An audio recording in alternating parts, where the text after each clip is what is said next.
It's Okay. perfect. And wait, hold on. And you recorded to the iCloud, right? Yes, I did. Not to this computer. Very good. Okay. I almost made the mistake of putting it to the computer. Oh, meetings go like that. Okay. Very good. Have a good night, everybody. Thanks, Pablo.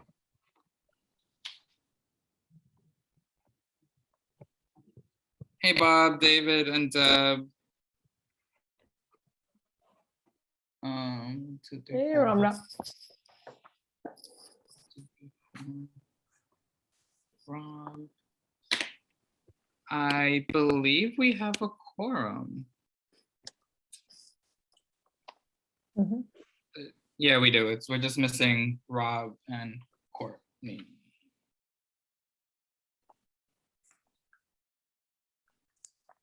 All right, so I am calling this meeting now to order at 7:03.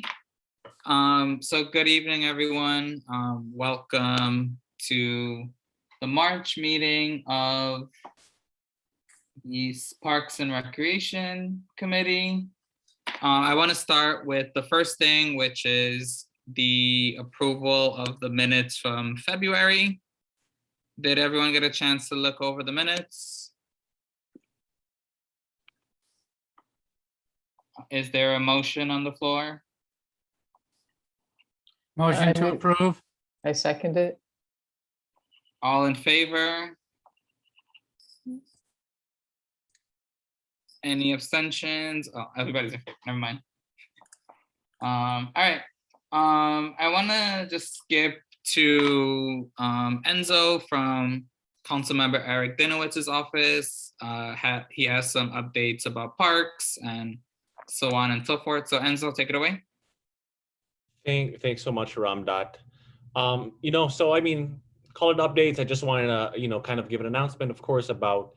I'm sure for many of you, I guess the biggest concern, in regards to parks is, the mayor's proposed budget, where obviously so far it hasn't followed through with the 1% of the city budget, promise, dedicated to parks. So Eric is a member of the Fair Play Coalition, and so yesterday they held a rally on the steps of City Hall at 10 a.m. To advocate for that. He's in close communication with the Parks Chair of the Council, Shekhar Krishnan, and so you can really count on Eric's continued advocacy towards this issue.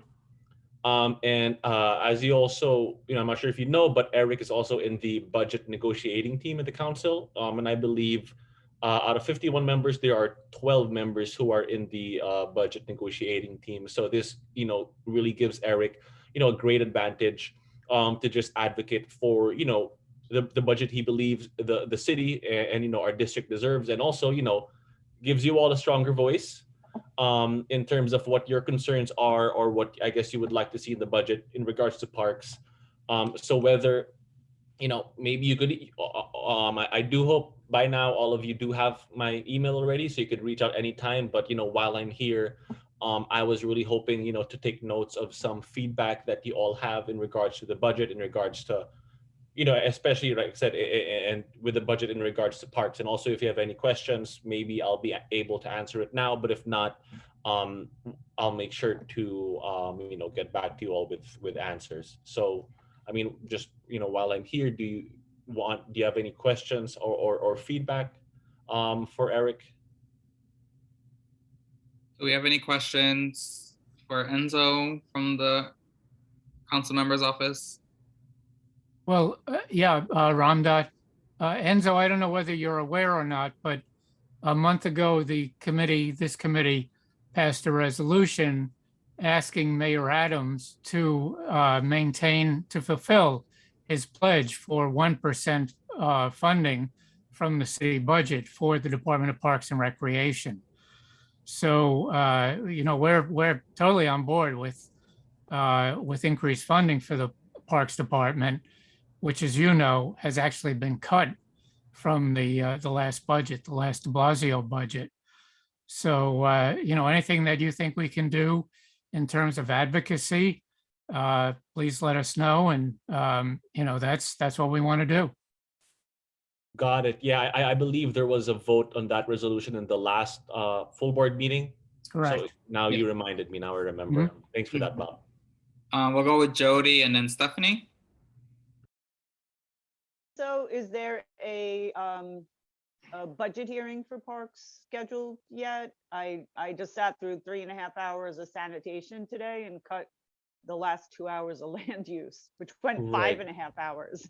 Budget hearing for parks. I mean, I will have to go to the council calendar to check that out. I don't know if I don't want to waste my time going to the calendar, our own calendar, office calendar, and not find anything, and wouldn't want to waste anybody's time just looking for that. So give you a minute to take a look. But what we also do have now is a kind of a form that we collect whenever Eric has a hearing scheduled. So when you go to ericdinowitz.nyc/council hearing, so right whenever there are council hearings, you could submit testimony. This is pretty much different. This is just kind of for our own office to have. So when you go to the form again, it's ericdinowitz.nyc/council hearing. You're going to see a list of all the committees that he's in. It gives you a link to the council calendar as well. And through that form, you could submit any questions. And even if it's not in regards to budget, but just really about, when you see what the subject of the upcoming, hearing is about, and in this case, parks, you could fill that out. If you have any questions related that, possibly Eric could ask himself, whether it's, the commissioners there or the first deputy commissioner or whoever. So we created that form just to make sure, some of the questions that you may all have in regards to any of the committees Eric's on, we might possibly ask that. So yeah. Oh, that's great. And That's really good. I just want to quickly show the form to everyone. I'll definitely circulate this around to the committee as well.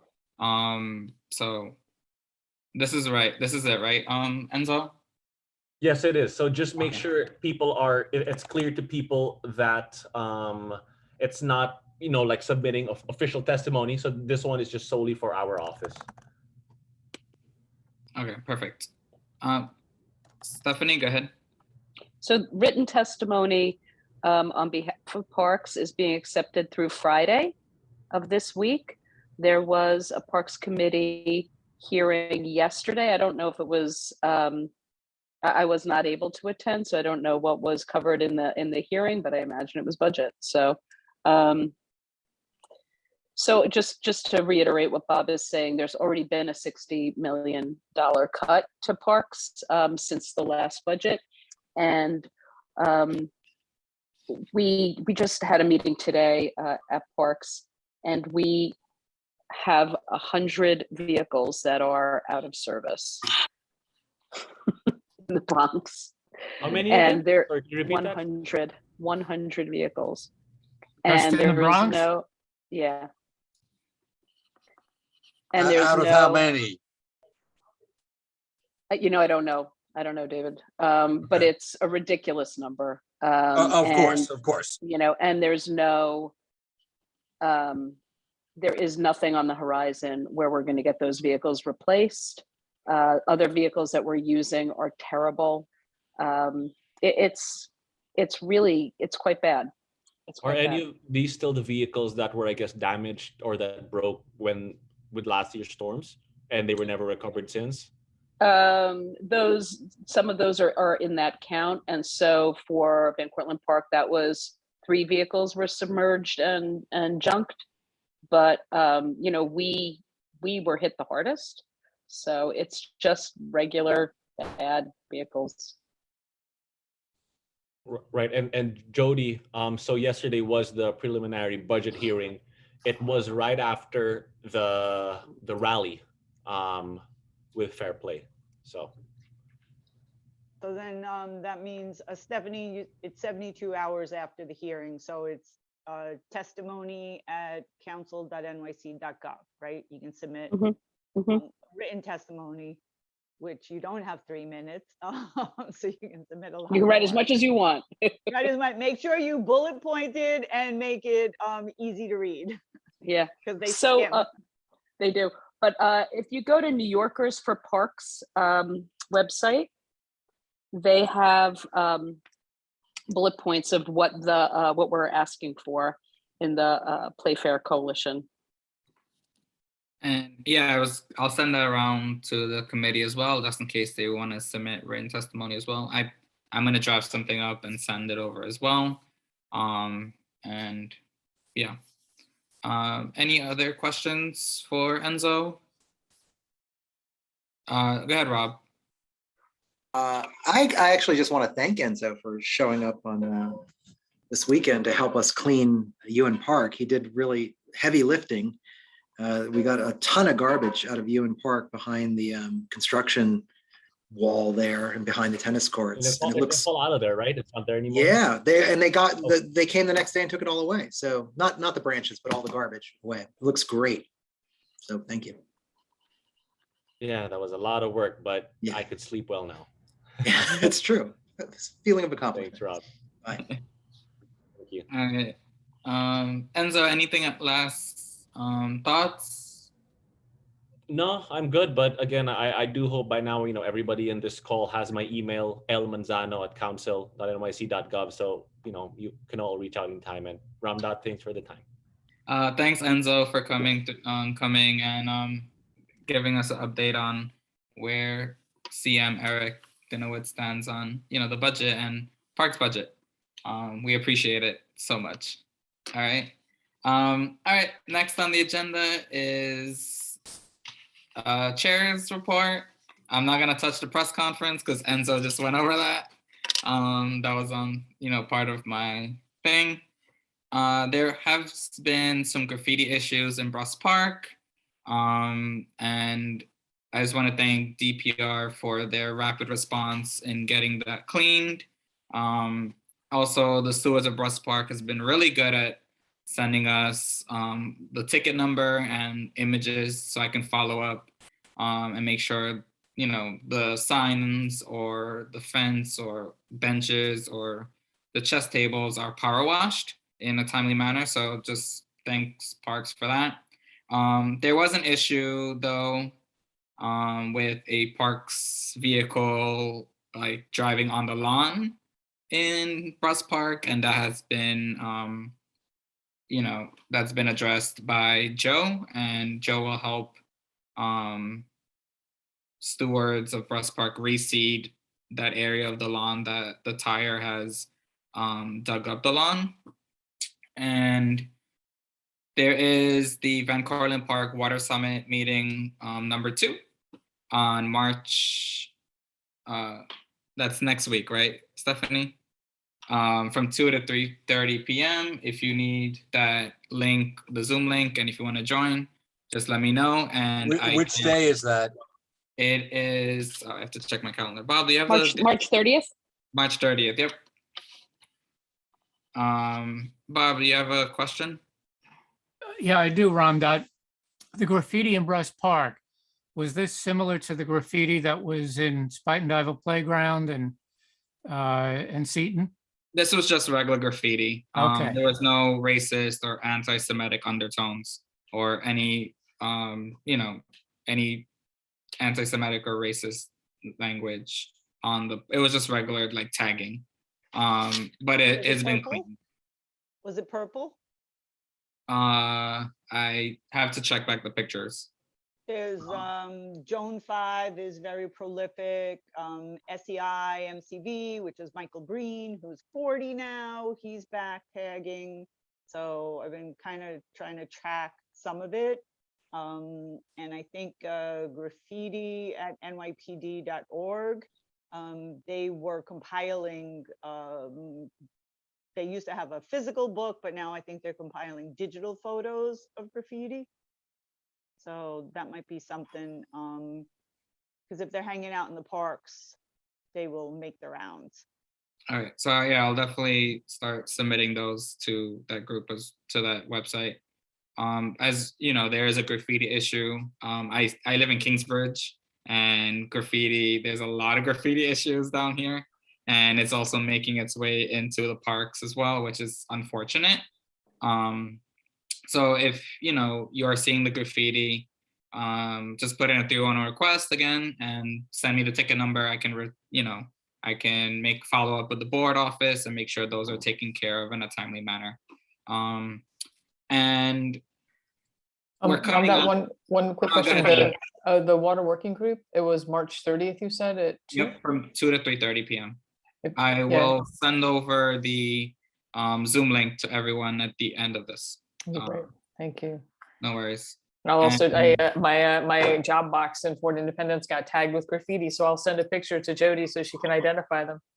Yeah, I don't know who they are yet, but that kid, he's not a kid, Michael Breen, when he was 14 and 15, I called his mom up because I was like, I found out who he was. So I still know where his mom lives.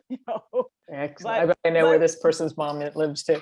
But Ramdad, but be glad, because if there wasn't graffiti in parks in the 90s, Friends of Spite and Dival never would have started, because that's part of how we got involved with parks, because we were cleaning up garbage and graffiti, and Ewan Park had horrible garbage and horrible graffiti. Like every night they were tagging the stone walls and having keg parties and mugging people down the stairs. So you just have to be diligent, because if you leave it up, then they're like, great spot. Mhm. Yeah, No, that yeah. was actually part of the cleanup on this Saturday. So I'll send you pictures of the before the graffiti, and they painted over, at least on those walls. That's great. I had actually saw some 2 weeks ago, and I asked somebody who was talking to me to send the 311 in, and he did. So I'm trying to get people to know that you can report it and make a record of it. Is there any remediation other than painting over it? Because I mean, there's the reservoir is tagged in a couple of spots, and I've been hesitant to report it just because there would just be more paint. It depends. It can be power washed or painted or painted. Yeah. One thing we did, Ramdat, was we had the underpass on K-Puck Street. When they redid that, this was in the 90s. I don't know if anyone still does this. We had it sprayed with a wax coating, Okay. so that can ask the about graffiti didn't get into the pores of the brick, and then it was easy to power wash it because it just would melt the wax off. Mhm. I don't know what the current technology is, but there's got to be some like non-stick coating, so you don't have to spray paint it all the time. Yeah. There is a coating, and I can find out what that's called. Unfortunately, we can't really afford to do it everywhere in the park, but it's something that we had put on the Grand Central stones, and it worked for a long time, but it has to be recoated constantly. So so I can find out what that's called if you want. Is that Thanks the for kind that. of thing, stuff where like a volunteer group could apply it, or does it need like skills? I don't think it needs skills, but I can find out. The Parks Department's Arts and Antiquities Department is the one who kind of oversees it, but I don't think that it needs any special skills. It might, I mean, at most maybe a mask, but hey, we all have those. Right, got a couple of those. But by the way, there was a story on NPR today about the Stones. Mm. I believe you said, "Oh, really?" But you were muted. Really? I was muted. What? We saw your Yes. face. We knew what you said. Oh, wow. And Councilman Dinowitz, I don't know if you heard him on Brian Lehrer, but he last week he said that he had one thing that he was allowed to brag about, and he bragged about Van Cortlandt Park. That's Nice. awesome. Great. That's pretty great. And a few more things before we get into like the meat of this meeting. Bob Fanuzzi and I are in the works of planning another joint meeting on daylighting between environment and sanitation and our committee. We are thinking either May or June, just to, we're gonna start drafting up some follow-up questions and sending it out over, and hopefully May or June would be, give both DEP and DPR enough time to, have their plans and answers to our questions and come back and present to both committees, and then opening it up to the entire community as well. And three more things actually. Joe met with stewards at Brush Park. It was a very successful meeting. Unfortunately, I had to work, so I couldn't be there. But one thing that came out of that meeting in Brush Park was, they'll try to be more coordination between the stewards at Brush Park and Parks, the agency as well, Joe and Dan, which is good. And the last thing is Half Moon Overlook. I feel like we've been addressing this since the end of time, since the beginning of time. It's the beginning of time. Yeah, I think it's a full moon overlook by now. Yeah. Yeah. And so Kira sent a letter on behalf of the board expressing to the commissioner and Parks Department to kind of like stop dragging their feet in a way. I can send over that letter to the committee as well, so that way you have it. And the issue, well, Commissioner Iris now sent a package to the legal department, and it's in their hands now. And the update that I got from the board office was they're working on it, but also essentially they need to catch him in the act. So if any of us or anybody from the community happens to see Victor in Half Moon Overlook, they recommend, calling the office, the main desk of the PEP, and then they will respond accordingly. So they need to catch him in the act in order to, be able to kind of address it. I'm not a lawyer, so I need to follow up with Kira on a separate call to figure out what are the other next steps as well. So the number is 646-613-1200.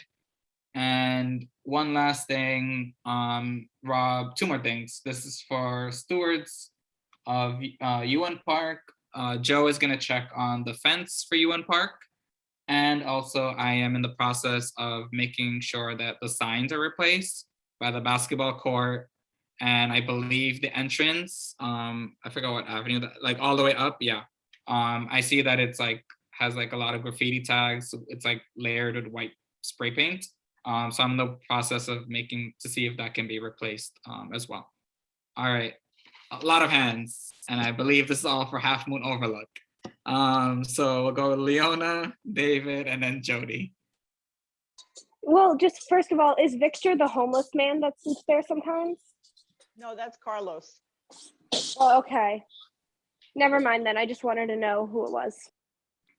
The gentleman who's bent over with the white hair, that's Carlos. The other Hispanic guy, I think his name is Juan or Luis. David?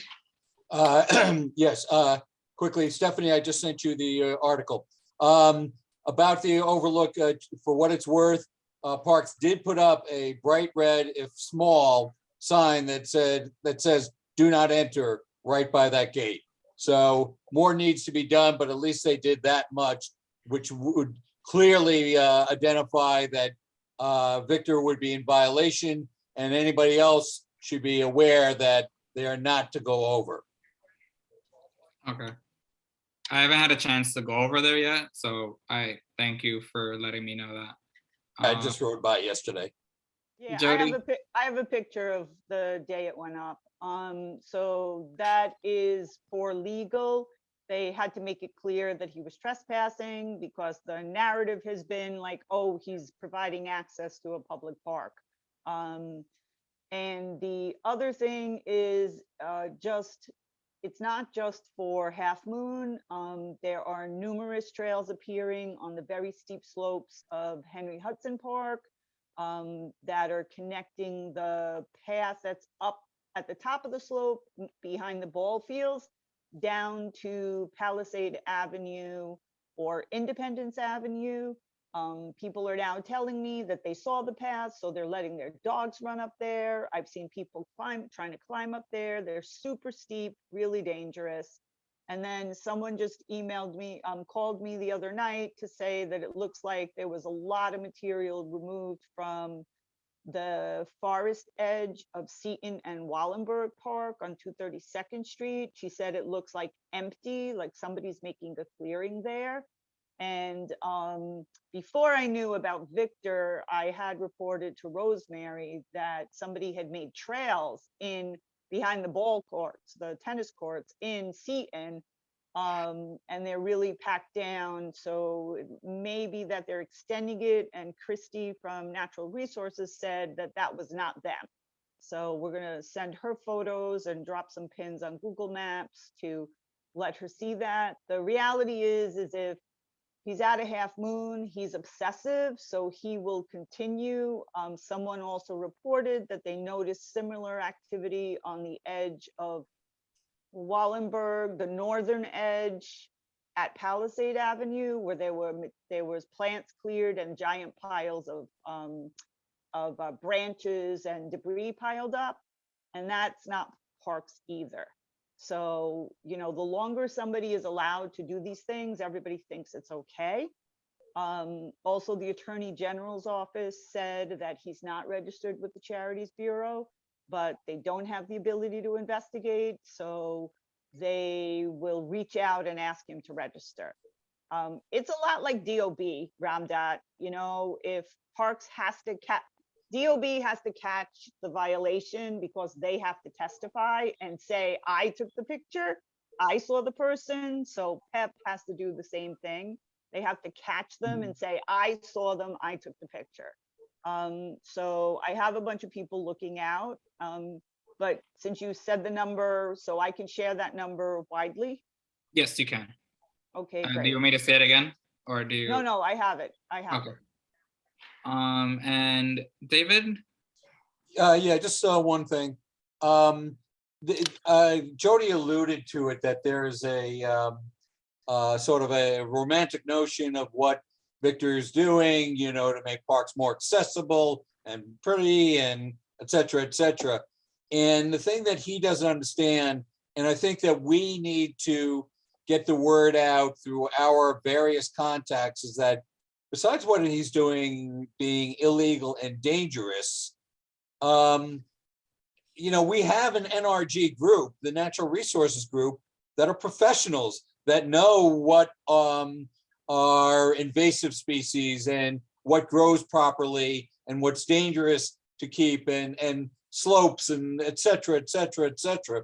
And while in theory, Victor's efforts may be well-intentioned, I think they're mostly egocentric.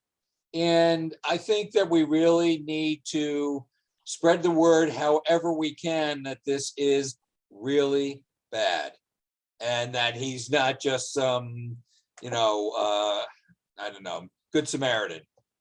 He may have deluded himself into that, but I've got a lot more faith in DPR and NRG than this lone wolf. Yeah. All right, Deb, last point, and then, I want to move on. Yeah, I just wanted to say that I wonder if it would be helpful. I mean, I know the Parks Department doesn't like to have extra signage, and I think that's smart.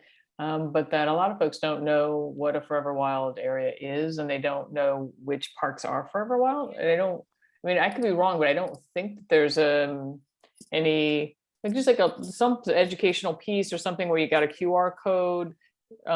Jody's shaking her head. Is that because you agree, or it's because it's already there? So there is a Forever Wild brochure. I've already had a conversation with Natural Resources about, it doesn't really say enough. So they have agreed to help me make a Friends of Spite and Dival handout about Forever Wild. And Maybe just like a plaque, like a little sign, like yay big, I that just haven't says, got a laminator.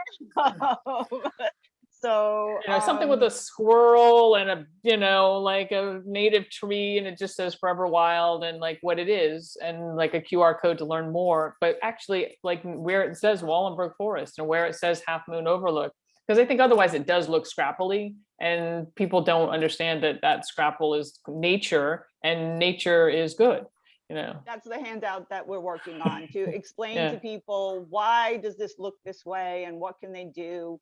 Victor did decline stewardship training with natural resources. So, you know, he wasn't out in Riverdale Park the times that I've been to learn how to do it. So, you know, there are opportunities if he wanted to be part of the system, but he does not. That's a really interesting idea. If parks would just add a sentence to their sign saying, this has been designated a protection under the Forever Wild state laws, please check out this QR code for details. Or something like that, where people are made aware and they can easily find out what that really means. All right, Stephanie, last thing, and then I do want to move on because I know that will be the next item will actually take most of the time. And I Okay. want to be respectful of people's. So sure. So signage in parks is very, very challenging to get new signs made.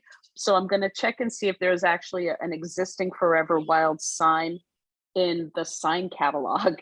So if that exists, I will let you all know. And that's just something that would be ordered and installed. If it doesn't exist, there's a sign committee at parks, and I will get the ball rolling to get Forever Wild signage going, because I have Forever Wild lots and lots of acreage in my park, and we'll see if we can all benefit. Here, here. That'd be amazing, yeah. That'd be Thank really you so great. much. One sign fits all. All right, so that concludes my chair report. Next thing is budget items. What I did was I sent you all just like a document with, you know, some of the reason why it took so long for me to send it to you was that there were some things that, you know, that were minor that I think parks could have handled without it being an expense budget or a capital budget. So this was taking a little bit long for me to get those responses from like Joe and Dan. So that's why I do apologize for the fact that this document came out a little late. It was just taking me a while to get some answers to, you know, some things such as like the dog fence, the dog run fence in Ewan Park, or, you know, so on and so forth. Things that are easily fixed, or, you know, that just require simple maintenance, not a whole new project. So I just want to say like how I apologize for the lateness on this. And do you all want me to share my screen so y'all can see it? Perfect. All right. Where is that document?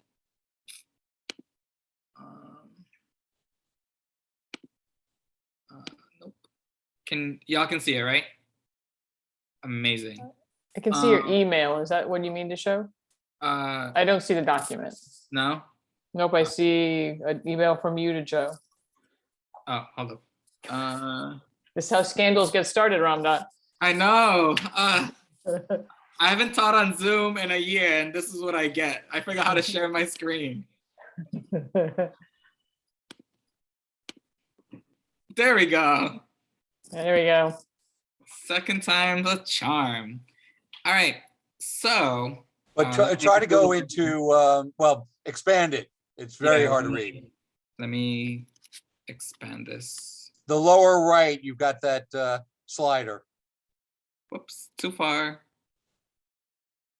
That works.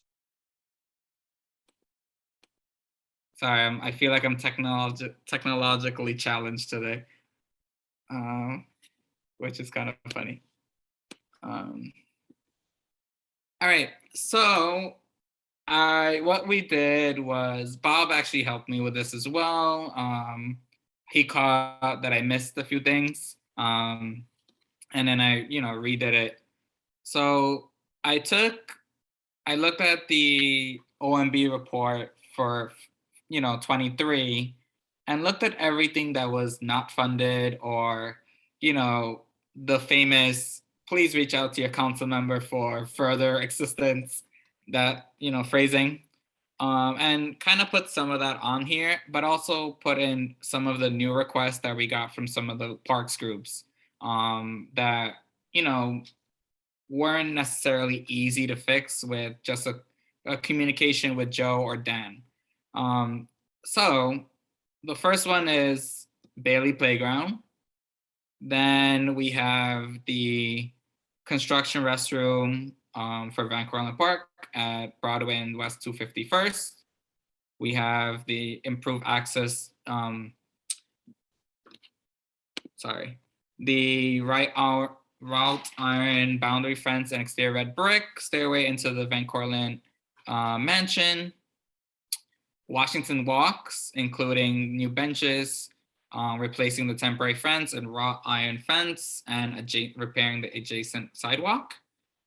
Then Old Fort 4, we have the playground, basketball courts, benches, Van Cortlandt Stadium. We have the green infrastructure project at Spy and Dival Shorefront Park that Jody mentioned. Oh, I think I did that one double. Sorry. I recopied that one twice. I apologize. Then we have a green infrastructure project by the Henry Hudson Parkway. And I think we have the Riverdale Park. Sorry. Yeah, this is Riverdale Park. Sorry, there's Supply and Dival and Riverdale Park. ADA accessibility of the dog run in Fort Independence. And then last but not least, Fort 4 was already listed. So those are some of the, I think the capital ones that came out. Rob, I left off the dog run of UN Park because I am working on that with Joe to see if like a simple maintenance can handle that instead of just Yeah, they did a simple fix already, so it may be fixed. As far as they're concerned, it works. So yeah. Jody, go ahead. I had also submitted restoration and rehabilitation of Forever Wild Shorefront Park. Oh, did I miss that one? I'm sorry. That's to undo what Victor did plus fix what's the bridge construction has done.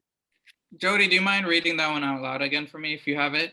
Hold on, let me turn off. And I'm gonna hit to Enzo really quickly, okay? Sure. Go ahead, Enzo. Yeah, so just I want to comment on the Bailey playground one. Mm-hmm.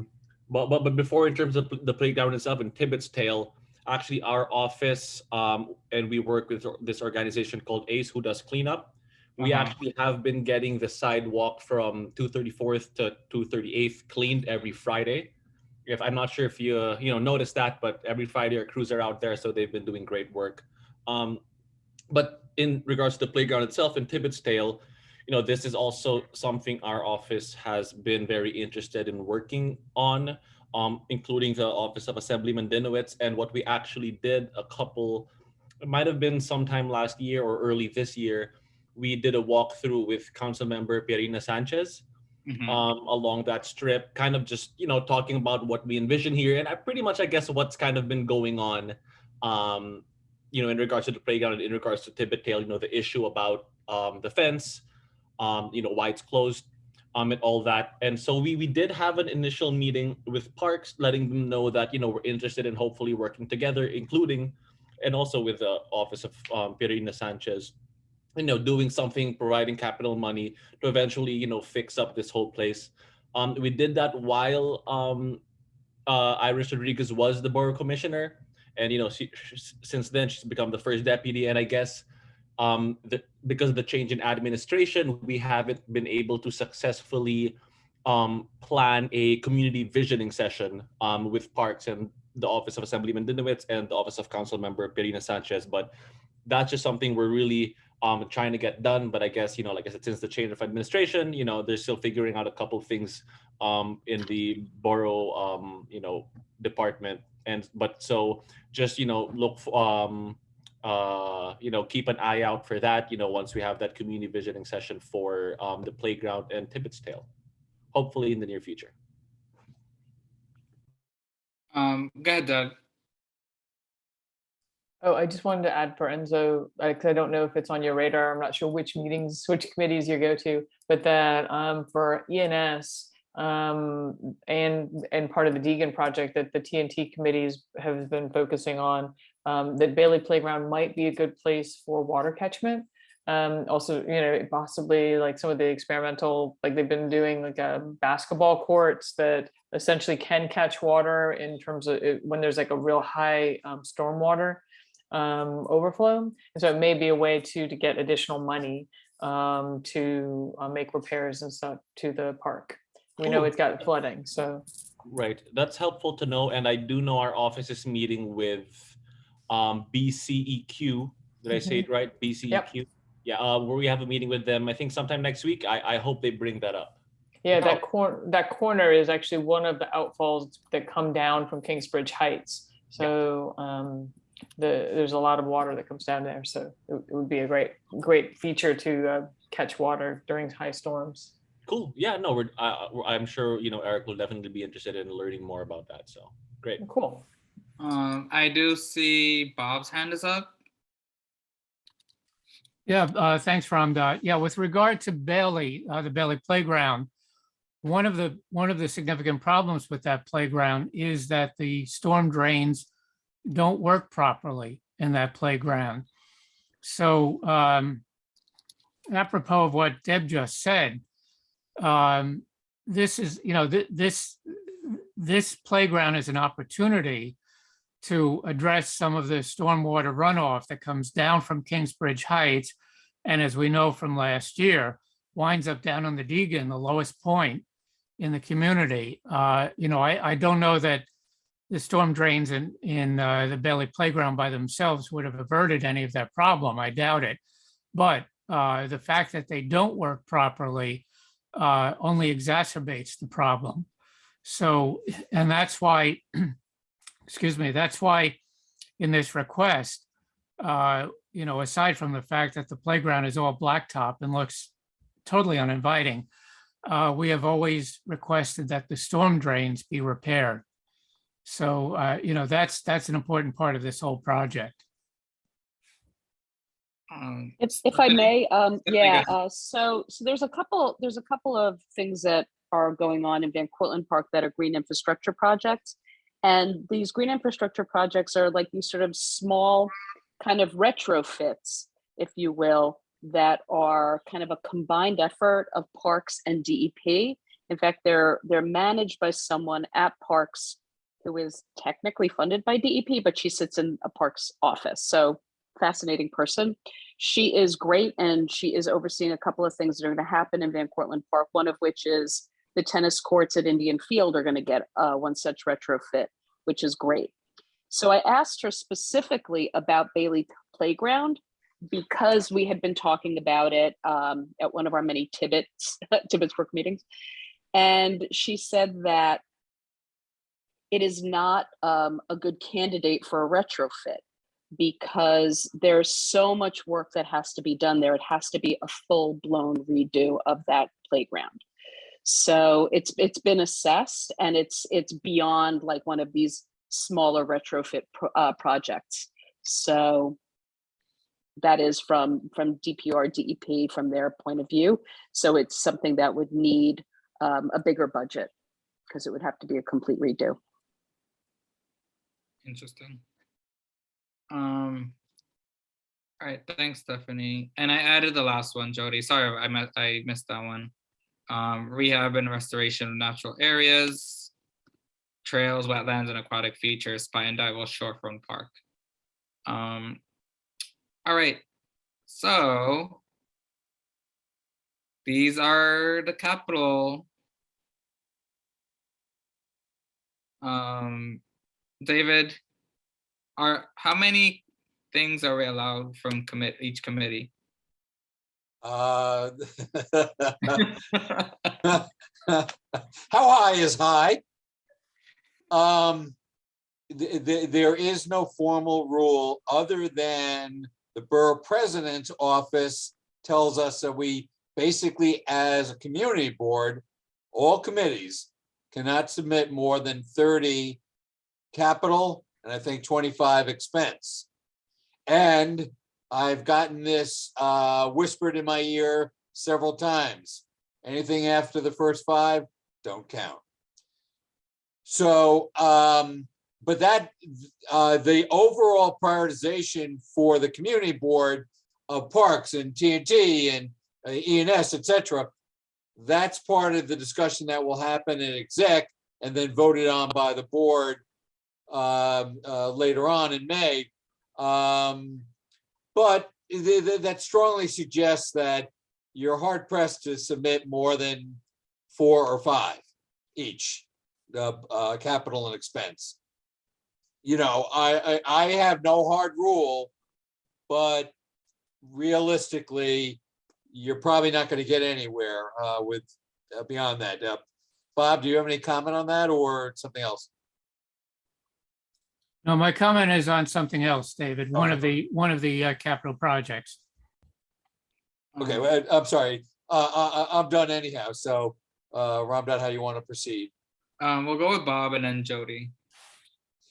So Ramdad, you already have Shorefront Park on here. Yeah, hold on, right? No, go back. Yeah, go back right there. Yep. Okay. You see green infrastructure project to divert, absorb and clean stormwater, et cetera. Mm-hmm. That's the Henry Hudson Bridge. That's Spuyten Duyvil Shorefront Park. Mm-hmm. So you have it on here already. So Yes. if you want to add something more about repairing the trails and all that, it should go in there as a single item all Okay. around Shorefront Park. But the other thing I would say is that the Henry Hudson Bridge Rehabilitation Project is ongoing. So I don't think this is going to get funded until that reconstruction project is over. God knows when that's going to be.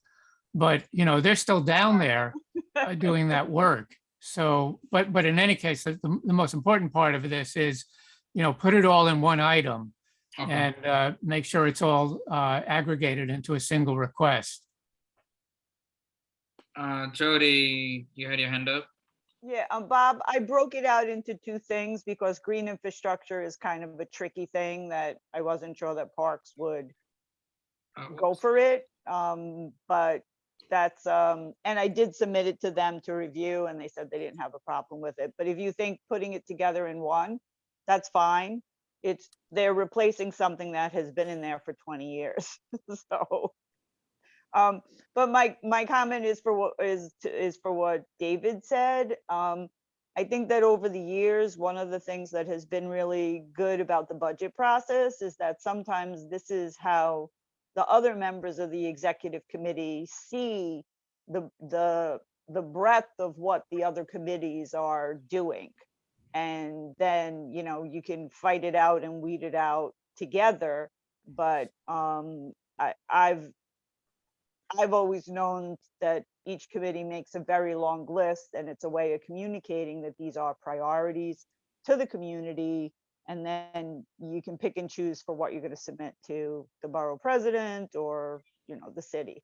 But I think it's very educational to see the whole list.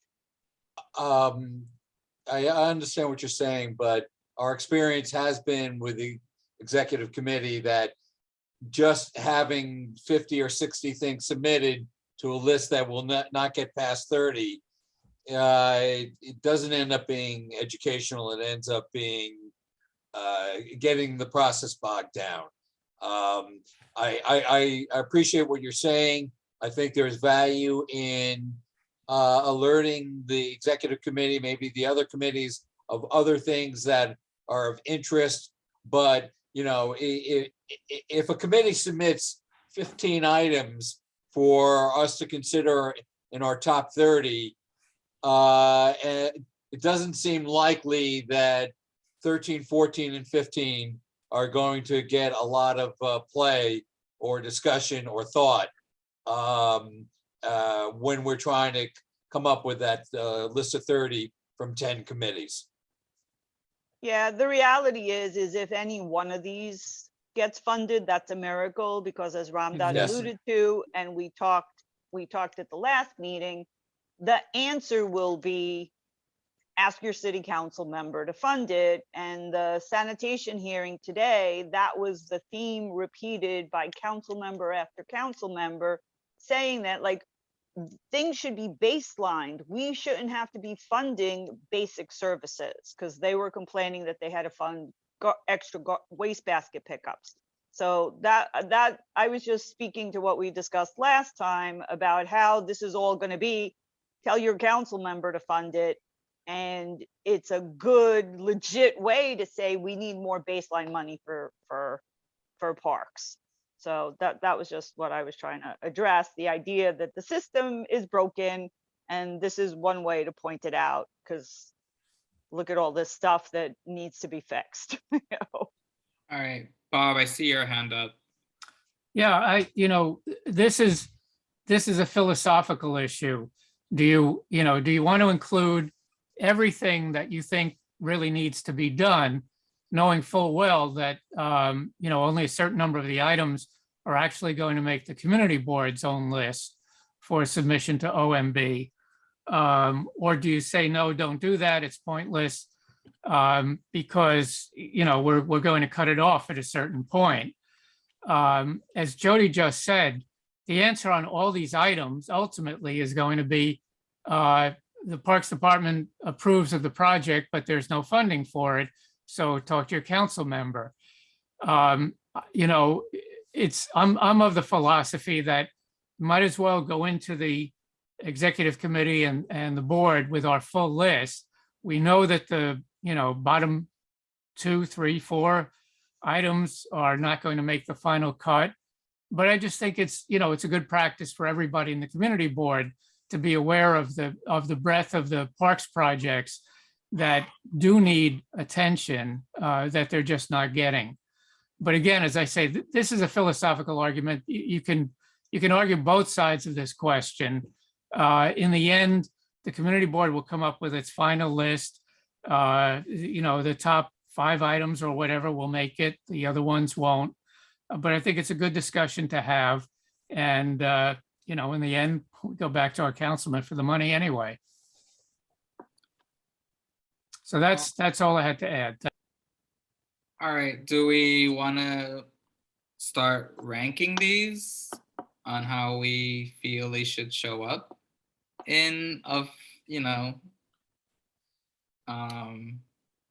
so for me personally, I would like to see Bailey Playground still be one of the main top ranked capital wise, even though I know it's gonna take probably $60 trillion to redo the entire playground. And I don't, Deb, sorry, you were gonna say something? Oh, yes, I agree that I think Bailey Playground should stay number 1. And then I was just looking, I was trying, should we take into consideration last year's rank, or does it really not, whether we want to continue in this order or whether we want to bump some things up? That might be a way of narrowing in the discussion. Is number 2 still Broadway and West 251st, or does somebody want to propose something, go ahead of it? David? Yeah, I just wanted to make comment that for us to keep in mind a couple of factors in terms of the whole community district equity, geographical, service, frankly, ethnic, and personally, I believe this Bailey hits on all of them, coincidentally. And another thing to keep in mind is how bad is it. And I personally think that this flooding problem, it's pretty clear that there are broken pipes underneath the pavement, which suggests a health problem. And personally, I don't think this should be part of our budget discussion. It more should fit within the realm of what Enzo's talking about. But as a statement from our community, I think we should be saying that for the various equity reasons, it should be first. Our first. And Anyone, we should keep that in mind. anyone disagree that Bailey should not be our rank number one? All right, I think everyone's agreement that Bailey Paragon will be number one. Great. All right, then we get to the next one, which was, I believe, our 12th from the community board list, which was the construction of restrooms at West Broadway and West 251st Street, adjacent to the parade grounds in Van Cortlandt Park. How do we feel about that one?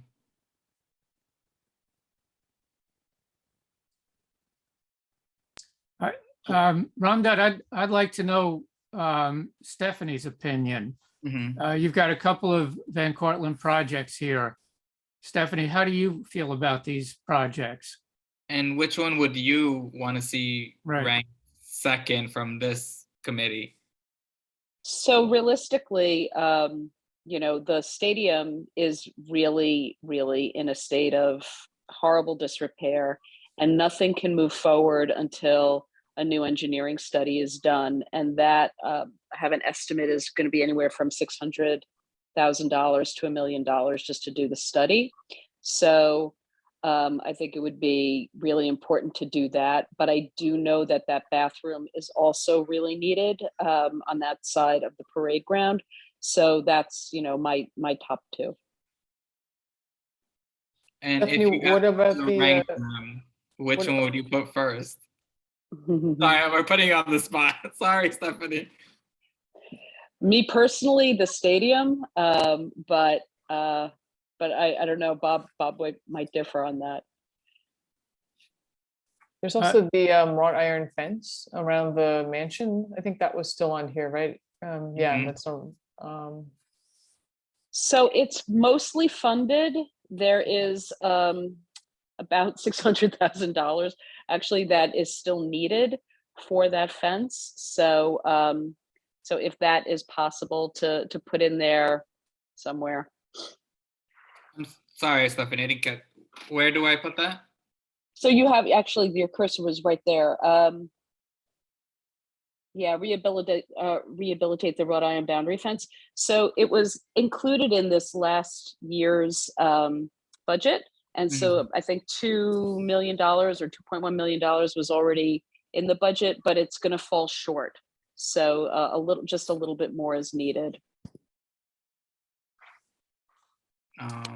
Stephanie, the one thing I'm unclear about, first of all, I think it should be your decision between the restroom on West 251st and Broadway and the stadium. But I'm a little unclear about in the stadium request, restoration of its historic nature. I'm not sure I know exactly what that means, as opposed to repair leaks in restrooms. That's very clear. But what do you mean by restoration of its historic nature? The stadium's historic nature. I did not write that, so I don't know where that came from. This came from last year's. yeah, Bob. I think the the language directly from the request itself. Bob, I think what it's referring to is that the stadium is on historic register, maybe the state or national historic register, as a WPA project. Right. Stephanie, And shaking so, your head. yeah. Well, no, it is a WPA project, but it's not landmarked in any way. So Still could be Oh, on the what would we historic be register. It doing could still be on the, yeah. what would we be doing to restore its historic nature? In other words, what exactly is the capital project? Is it reconstructing some part of the stadium, or what would that mean? That's my question. So I think actually it's not really, I don't think we're at restoration or destruction yet. I think we really need to know what's going on, and we need an engineering study. The last time a study was done was in 2008, and the building has fallen into much, much, much more serious disrepair since then. especially after Hurricane Ida. I mean, there's rats living in there. It's really quite bad. So it's not a capital project yet. I think it is just money for the study. All right, well, so what we should be asking for here is funding for an engineering study to determine how to restore Van Cortlandt Stadium. Is that correct? Well, it's more like whether to restore or not, because it may actually be past the point of no return. Like it's in really bad shape. Well, that's an intriguing question. So if you don't restore it, what do you do? There are different things. It could be demolished entirely, which would be extremely sad. But I think that it's been ignored, and this is what happens. But there's also the possibility, maybe there's a way to preserve the facade of it so that it continues to have the same look that it's always had, but that you would remove the back end of it where the bleachers are and build something new. I think probably though, we wouldn't want to start with that. I mean, we would want to start with a study to determine how to restore like the possibility, like the restoration of Van Cortlandt Stadium. And then if they do the study and they determine that it's $1 billion, then that's a different conversation about kind of feasible next steps, you know? So we're Yeah, that would be removing the really historical- sad. I played soccer at Rice Stadium in the western edge of Pelham Bay Park, and they tore down that stadium, and you can see it from the I-95. It would be I think it'd be a great loss, particularly if one were to go downstairs and look at some of the details of that WPA building. So I hope we can find a way to preserve it. So I'm deleting the highlighted portions. Am I correct? Okay, perfect. And will this still be a capital project, or will it be something else? It falls under capital expense. So funding for engineering study to determine if restoration of Van Cortlandt Park Stadium is feasible. I don't know if I don't think we should say if it's feasible. No. I think that opens up a question that we're not How? ready to go to. Yeah. How to determine How to restore Van Cortlandt Park to Stadium. assess the restoration of Van Cortlandt Park Stadium. That you got it, Deb. That's the about- right answer. That's the right wording.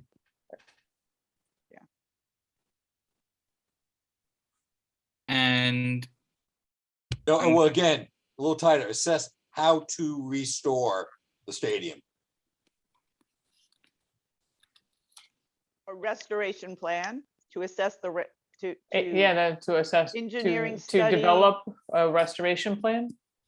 That's fine. to assess and develop. And To develop. Assess and develop. all right, I write a lot of stuff in city language. I speak agency ease. I only speak DOE, unfortunately. Ramdot, can I suggest you give me a call this week so we can go over how to word these? Yes, we will. Okay, Yeah, call me when it's convenient. I speak Perfect. Disney. All right, so are we making Van Cortlandt Park Stadium our number 2 then? Is anyone all in favor of making Van Cortlandt Park Stadium number 2? I think we should talk about some of the other stuff to make sure. Okay.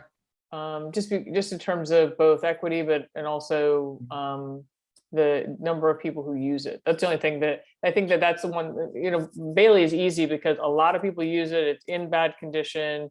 It's in an environmental justice zone. It's like there's so many things that speak to it, and there's a real opportunity to combine it with Tibbetts Tail. These other ones like Washington's Walk is like something where like small repairs and some small additions could really make a big difference for that park. Same with Old Fort 4. Same with like going down, like, I just want to make sure that that's our number, like what's our number 2, 3, and 4, and then putting those in order or something might Mhm. be.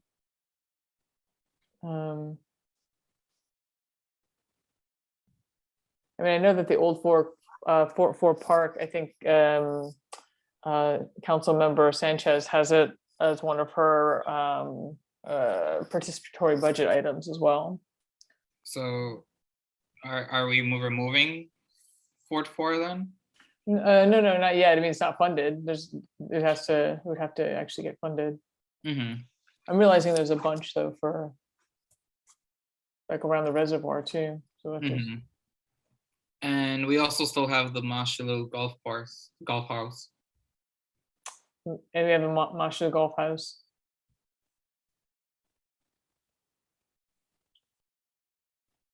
I mean, I guess I would say personally of the ones around the reservoir, there's Fort Park and all of the work that needs to be done there. I feel like Fort Park is very similar to Bailey in that it has a lot of work or a lot of people who use it. It's a very heavily used park and it hasn't had any renovation in a long time. Sorry, can you scroll down? Actually, it looks like Fort Park is there twice. That's what. Yeah, that's what- I just realized. Whoops. Like- Happens when you're using your lunch break to do budget Oh, items. I feel you.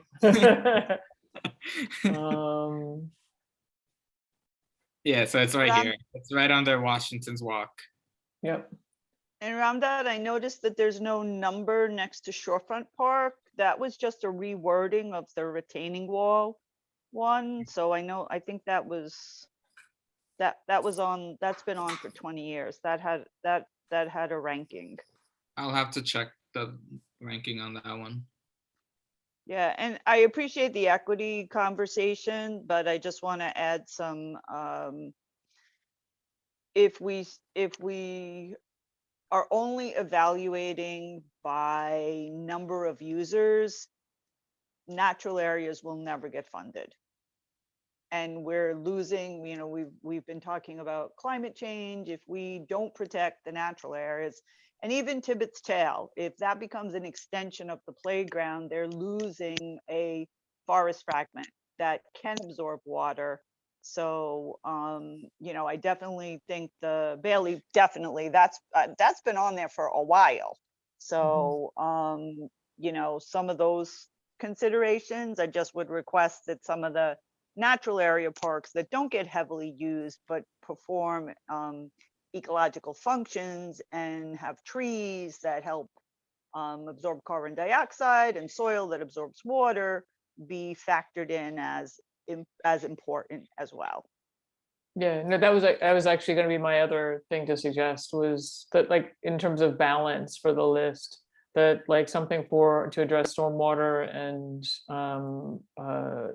just climate change, the stadium, which is suffering under climate change and is only going to get worse, and then like getting like Fort Park kind of higher on the list. Like that would kind of fill out my top 4, I think. Stephanie, did you say between the 2 projects in Van Cortlandt, the engineering study for the stadium and the restroom at 251st, you think the engineering study for the stadium should rank higher? Yes. Okay. Oh, the stadium was 22 last time. And where's the restrooms? The restrooms was 12. This is from the entire board. Right. So, Well, so are we going to rank the engineering study for the stadium number 2? Or do we want to go with the Fort 4 playground as number 2? all right, I guess we should do a vote, I guess. All right.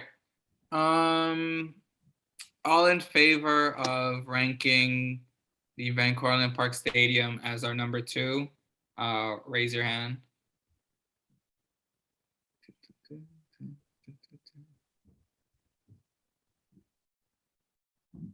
All right. So Jody, Wait, I just wanted to suggest something that might help speed it up when I've had to rank like, 50 community gardens. What I just did was started with the top of the list and, okay, this is one, this is two, okay, the third one, do you rank that higher or lower than what's above? And maybe Okay. that might be easier to just keep pulling them up and inserting them in the order.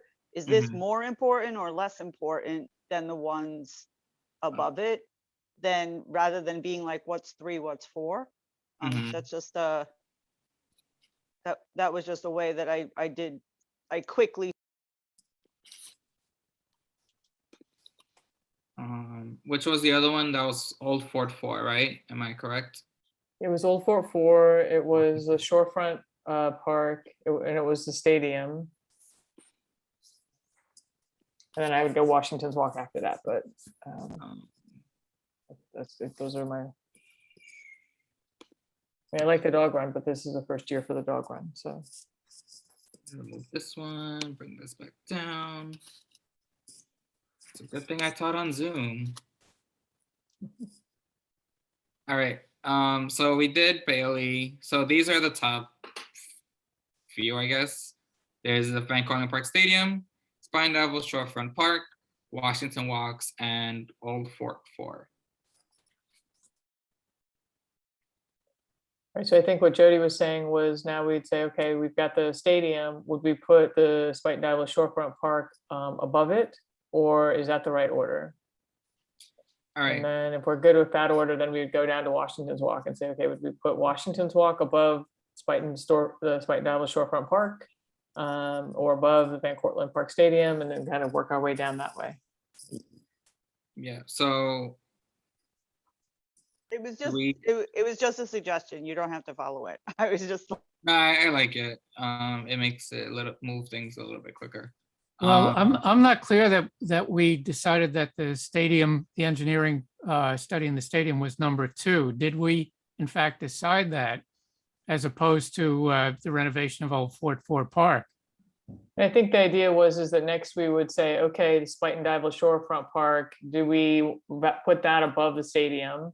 And yes or no? And then we would go next down to Washington's Walk and say, do we put that above the 2? Okay, okay, all right, now I understand. Okay, thanks, Deb. So Yeah, are we comfortable keeping Van Cortlandt Park Stadium here, or should we move one of the other? That's what we're saying right now is like, so like Spite and Dival Shorefront Park, doing the green infrastructure, does anybody actually want to move that ahead of the stadium?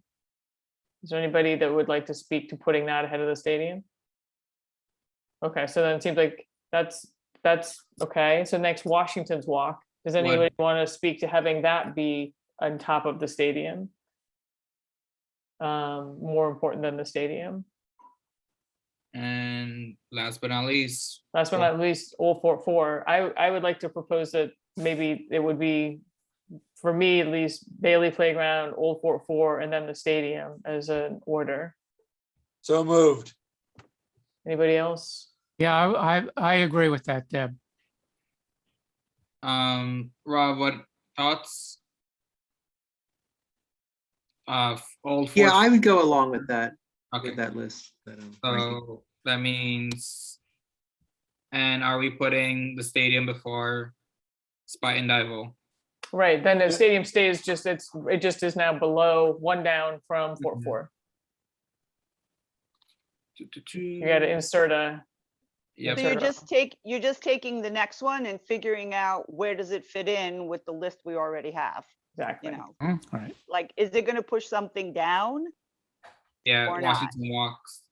So Washington's Walk, does anybody, like, I'm comfortable with Washington's Walk being below Spite and Dival Shorefront Park because there's a lot of drainage issues that could be really addressed by actually spending some money on the Spite and Dival Shorefront Park. Anyone against having Spite and Dival ahead of Washington Walk?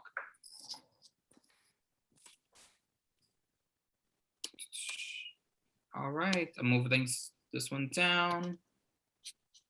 All right, so as it stands right now, Bailey Playground, Old Fort 4, Van Cortlandt Park Stadium, Spine Dival, Washington's Walk.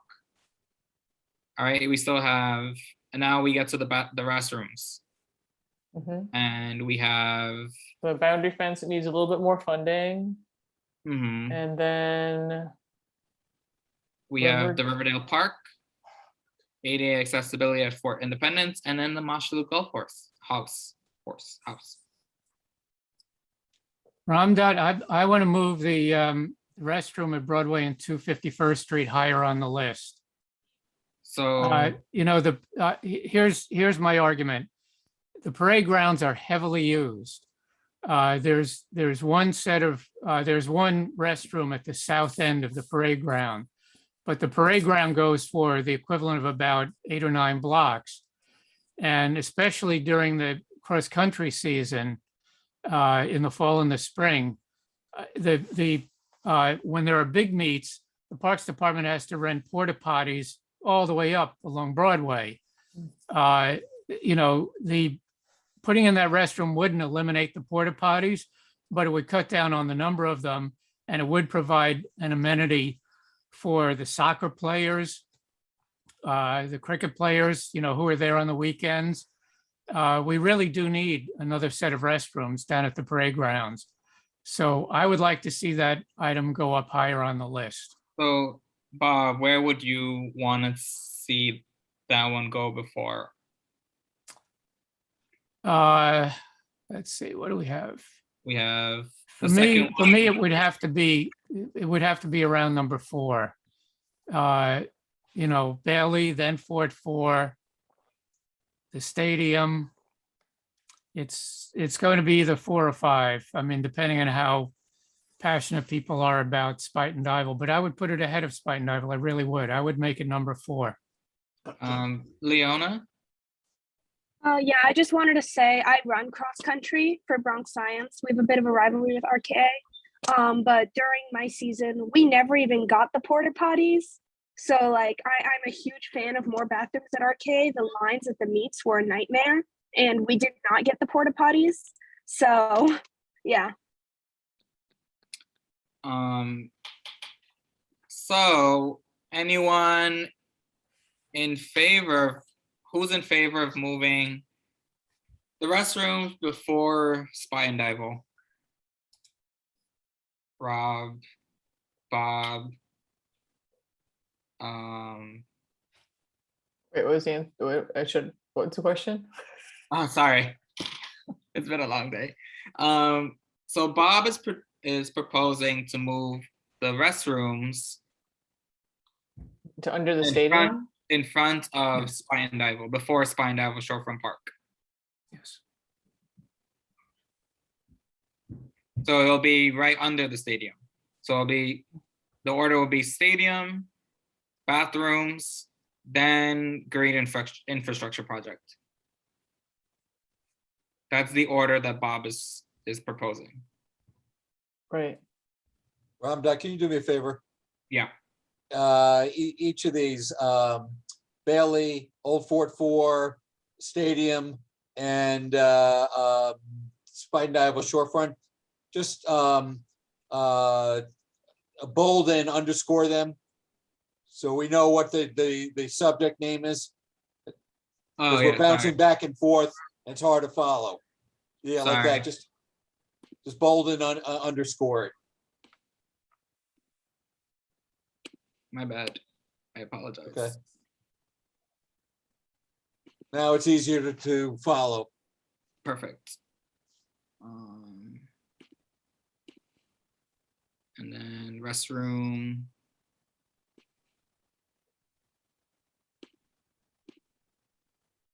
I think you Alright. wanted to bold and underline Van Cortlandt Park. Because these are the locations, right? Yeah. Thanks, Deb. I mean, I know when you gotta go, you gotta go. You want a bold and underlined restroom, but All right, Thank you, that's so helpful. perfect. So I'm gonna ask the question again. All in favor of moving the restroom before Spine Devil Shorefront Park? So we have Rob, we have Bob in favor. Deb, David? I'm not opposed to it. It would make it, would that make Spite and Diavola Shorefront Park number 5? Yes, it will. Yes. Okay. So- David? I'm not opposed.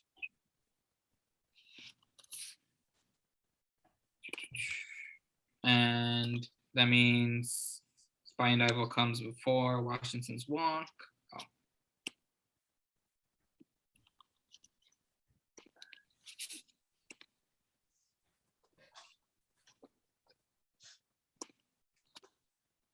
All right, so orders as is so far. Bailey Playground,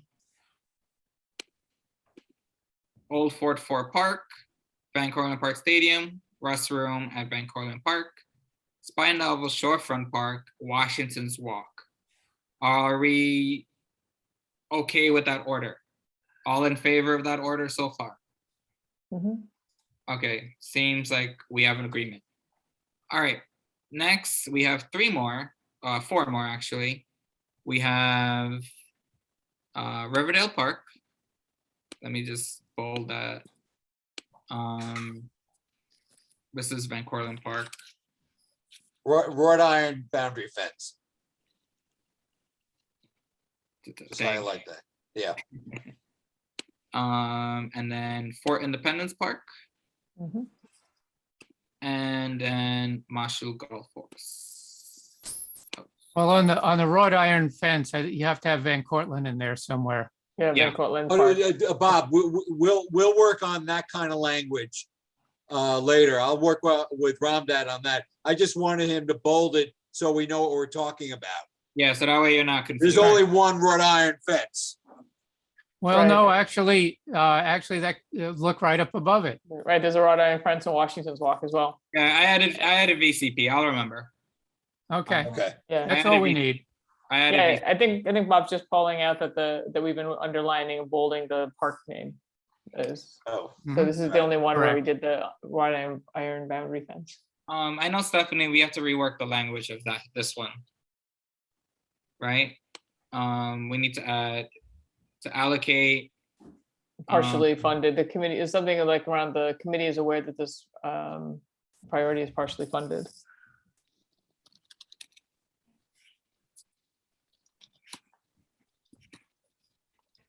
Or acknowledges.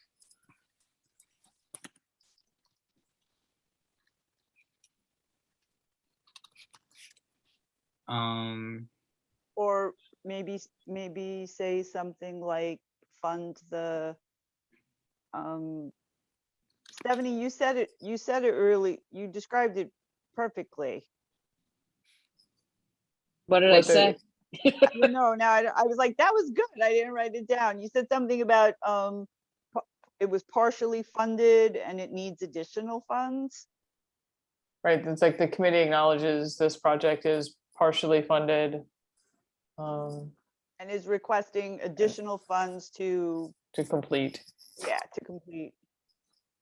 Thanks, Deb. Teamwork. Renovation, renovation is the right word, isn't it, Stephanie? I think renovation or restoration, either way. Right, Restoration. Probably restoration. I'll change it.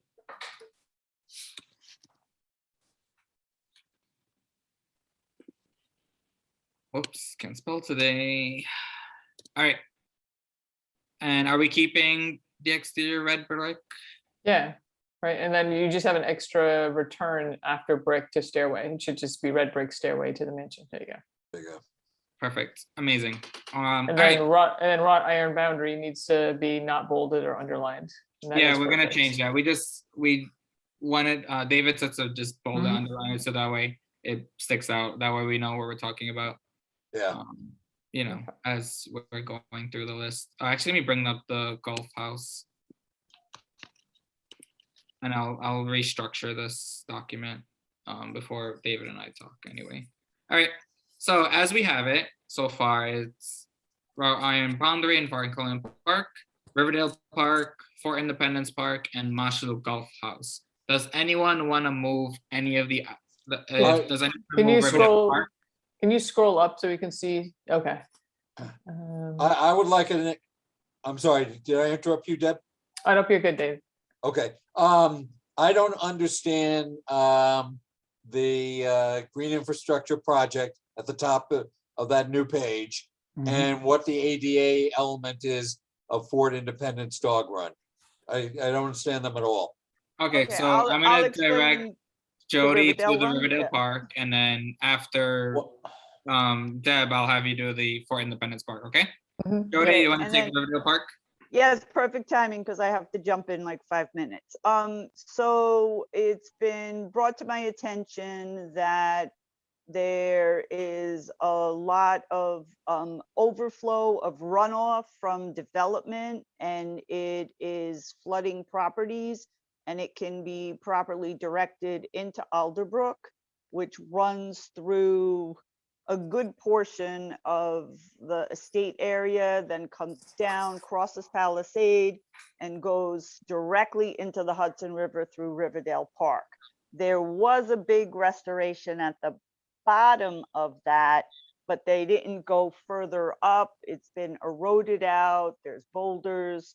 So some of the neighbors up there had complained about it, and I suggested I could put it in as a capital project.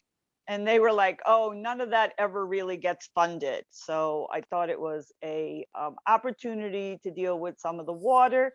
And also, it's a brook that never was covered. It's already daylighted. It should be restored, like we're talking about creating Tibbetts Brook. All right.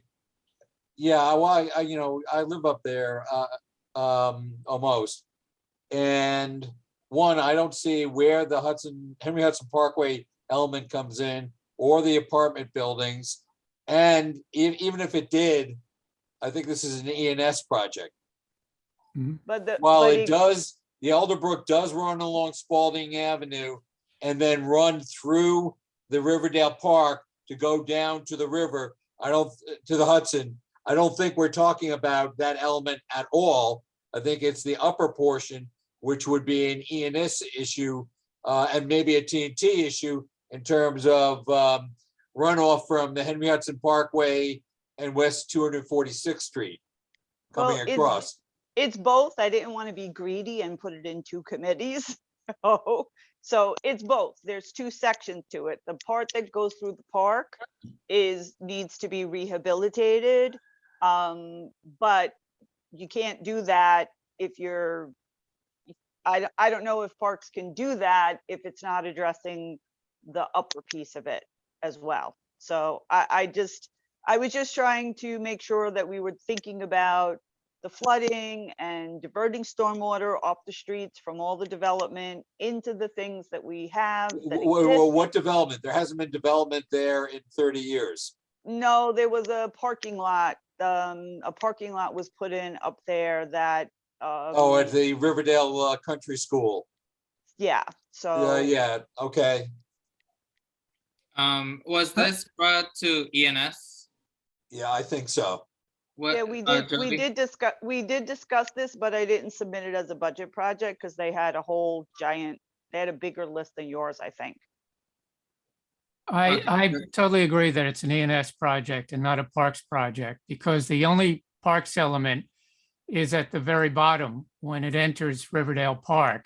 Mhm. Right. I don't understand how the Henry Hudson Parkway is involved at all, because the Parkway is actually lower than where Alderbrook starts from, which is up towards the top of 247th Street. It comes up out of the ground, I think it's spring-fed, and runs behind some private houses as it meanders down into the park.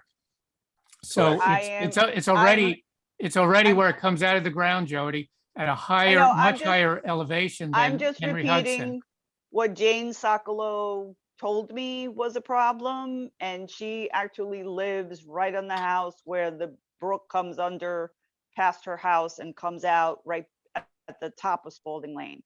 So I just, I took her word that she knows what she's talking about. But if you want to make it just the parks piece of it, that would be fine, and I'd still have the language saved. I can suggest it to ENS for the other piece of it. Is there a world where it makes sense just to restore Alderbrook Stream? Just that part, because you were describing kind of runoff or like that it was eroded and that the edging of it needs to be kind of softened and Yeah, and a lot made of and what- restored. A lot of what I wrote was to explain what, to the committee, why I was asking for these things.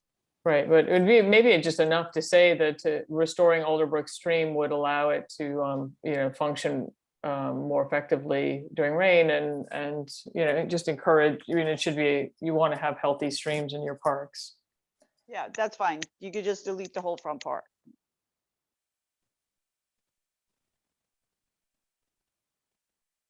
Okay. Thanks, Dave. So then the next would be, what's the ADA element of the dog run? So for so Independence? yeah, so Ramda, I think like this one is it's upgrading the Fort Independence Park dog run to improve the ADA accessibility and to add shade and water for the dogs. And then David, the ADA accessibility is that there's a lip right now, the entrance to the dog run, every time it rains, the lip washes out. And so we have a couple of folks who are in wheelchairs who have dogs and they can't get into the park.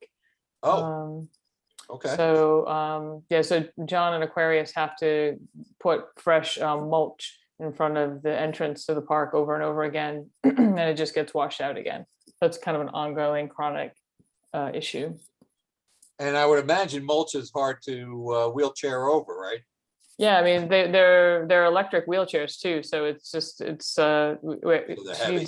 They're heavy. She needs considerable help to get in. So something like cobblestones or something or other that. Yeah, or properly grading it, with gravel, like even just fine gravel, or Okay. I'm sure there's got to be something that the parks can do. It's really that there's a cement lip to the entrance, which is good because it keeps the soil on the inside of the dog run in theory. But I think what I understand is that the surface of the dog run is kind of an old surface that they don't use anymore, and that they have better ways of stabilizing the surfaces of the dog runs now, and that they would be able to make it just a more stable surface so that she can wheel in and out without the erosion. Roughly, I mean, very No, roughly. no pun intended, right? Rough. Right, right, yeah. Roughly, how many square feet are we talking about? 20, dog- 120, The dog 300? run? Well, no, the area that needs this ADA accessibility, this lip. Oh, the lip is about probably 3-4 feet wide. I would say it's probably the ADA minimum, so like about 4 feet wide, and the walkway itself is probably 20 feet. But that, Okay, I mean, I that don't, sounds like a under 35 grand and probably an expense project, not a capital project. well, and to add some shade to the dog run and to improve the surface of it, I feel like, so that it doesn't erode any further, probably gets you into, and it's more than 5 years. So the time length of it as well made me think 5 that it years was for was What's the last capital. part, Deb? Sorry. After the shade? I don't think we need to stipulate how long or wide the, Right, yeah. right. just to No, that was say- for my education. Yeah, It just sounds like a small area, that's why I was it's wondering. definitely a small project. But because of the length, like because of the length of time it would in theory be capitalized over, and then it's more than $35,000. I mean, anything is more than $35,000. That's why I thought capital, just a really inexpensive capital project Do you happen to have a picture of it, of the dog run. with the area you're talking about specifically? Probably I have so many pictures of the park, I'm sure. Or is it something that one could see via Google Earth? No, because it's right in the middle of Fort Independence. Right. I mean, I know cars have driven in the middle of Independence, but I hope they weren't working for Google at the time. No, Google Earth. Oh, Google A Earth. satellite picture of it shooting down. Maybe. Let me look. I'll look. All right, yeah, What Deb, is, why don't you and I wait, talk what about is the this question, offline? David? Is it the dog run? The sorry? dog run. He's having a hard time, I The think. dog run's completely open, right, Deb? I mean, it's wide open. There's no shade in there. There's no shade. No. Yeah. I'm just trying to picture the area that needs the work. And it sounds small to me, but Deb, why don't you and I talk about this offline? Sure. Can you give me a call whenever and maybe we can do Google Earth? Well, I'll see if I can find Google Earth while we're here, Okay, but we can carry on. All right, Deb, is that language okay, or do you want to add anything else? Improve shade, and drinking, and upgrade the drinking fountain. The dogs use the people drinking fountain. So well, anytime you bring in plumbing, then it goes over 35,000. it actually has plumbing. It has, there's a regular drinking fountain nearby, and the dog run itself has a hose connection that Okay. for gardening, so that we could probably still not ridiculously expensive, but yeah, Okay, I was just kidding, but but that's fine. it's very true. All right, bringing it back, we do have, are we okay with leaving the route iron boundary in Van Cortlandt Park under Washington's Walk? Or are we moving up Riverdale Park? And all in favor of moving Riverdale Park above Van Cortlandt Park?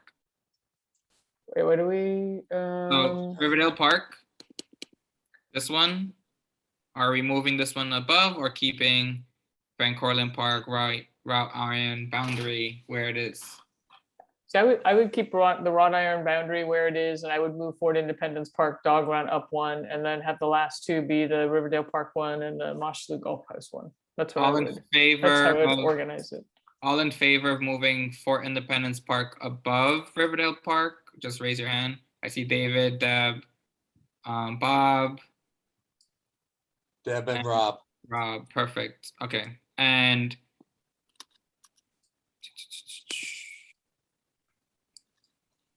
oops. Ramda, do you know you can click on a whole row, Yeah, cut it it, just changed. and insert it above? It just changed. It just makes it weird. So I just Okay, I just okay, put bud. manually. Whatever works, whatever floats your boat, my friend. It's just, yeah. And are we in favor of keeping Riverdale Park and then Mosholu Golf House where it is? Raise your hand, all in favor. Good, good, good, perfect. Capital is done. So just to recap, it's Bailey, Old Fort 4, Van Cortlandt Stadium, restrooms at Van Cortlandt Park, Spot and Dival Shorefront Park, Washington's Walk, the Route Iron Fence boundary in Van Cortlandt Park, Fort Independence Park, Riverdale Park, and Mosholu Golf House. All right. All right. Bob, is your hand up from something else, or is that?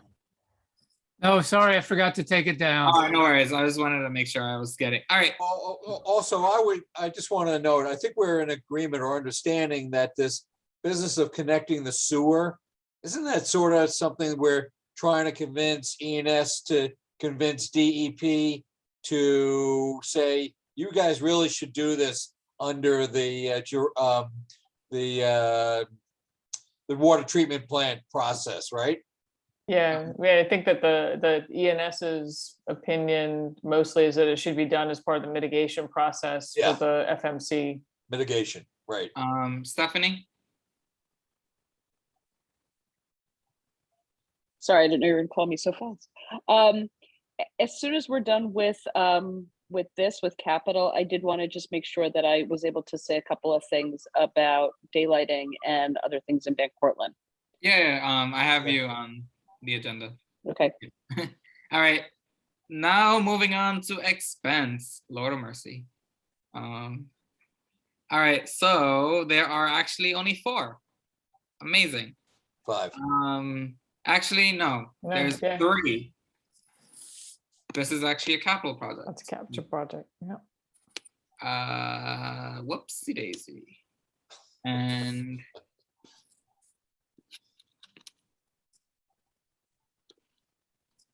all right, so here is the expense ones. Here we have the gardeners and other personnel again, maintenance of lawn, landscape areas, and sidewalk green streets. Then we have DPR PEP personnel to alleviate with assistance of NYPD, like illegal use of Putnam Trail by electric bikes. Then we have the mini packer. Stephanie, you didn't get this one, right? This one wasn't funded, the mini packer, right? And then the packer garbage trucks. Stephanie, you were gonna say something? Sorry. No, we did not get the mini packer and we really need it. Okay. So those are the only 4 things that came out of the meeting last month, and these were the things that were not funded fully last go around. So under the gardeners and personnel sufficient for proper maintenance of lawns, landscape areas, and sidewalks. That seems almost like a 1% argument, right? It's like, I don't know what I mean to say from that. I mean, I guess that the hope is that if you ask for like the mini packer or something really specific as kind of a number 1, like I feel like our number 1 should be really specific. And then like the gardeners and personnel, like that's a, pardon the pun, an evergreen thing. And that a lot of that would be resolved if we actually got 1% funding in general, I would think. Stephanie, is that true? Is that a true statement? Say if the parks had 1%, they would hire gardeners and maintenance staff? Yes, personnel for sure. And I also just want to point out that the last 2 on this page, there's a little bit of repetition, like there some things are twice. So like in that last one, it says an additional large garbage truck is requested by VCP Alliance. You can just delete that because the large garbage truck is a packer garbage truck. Oh, this was 2 separate things submitted last go around. Yeah, it just needs a little bit of editing. So I think wait though. I think one is for parks in general. Yeah. So Okay. equipment, 2 large 16-yard packer garbage trucks. That's just for the Bronx, for not for Van Cortlandt Park, for others. But you can. So remove this one, an additional large garbage truck. Yep. Perfect. So then you can make it 1. So it says equipment, 2 large 16-yard packers. So it would just be 1 large 16-yard packer. Yep.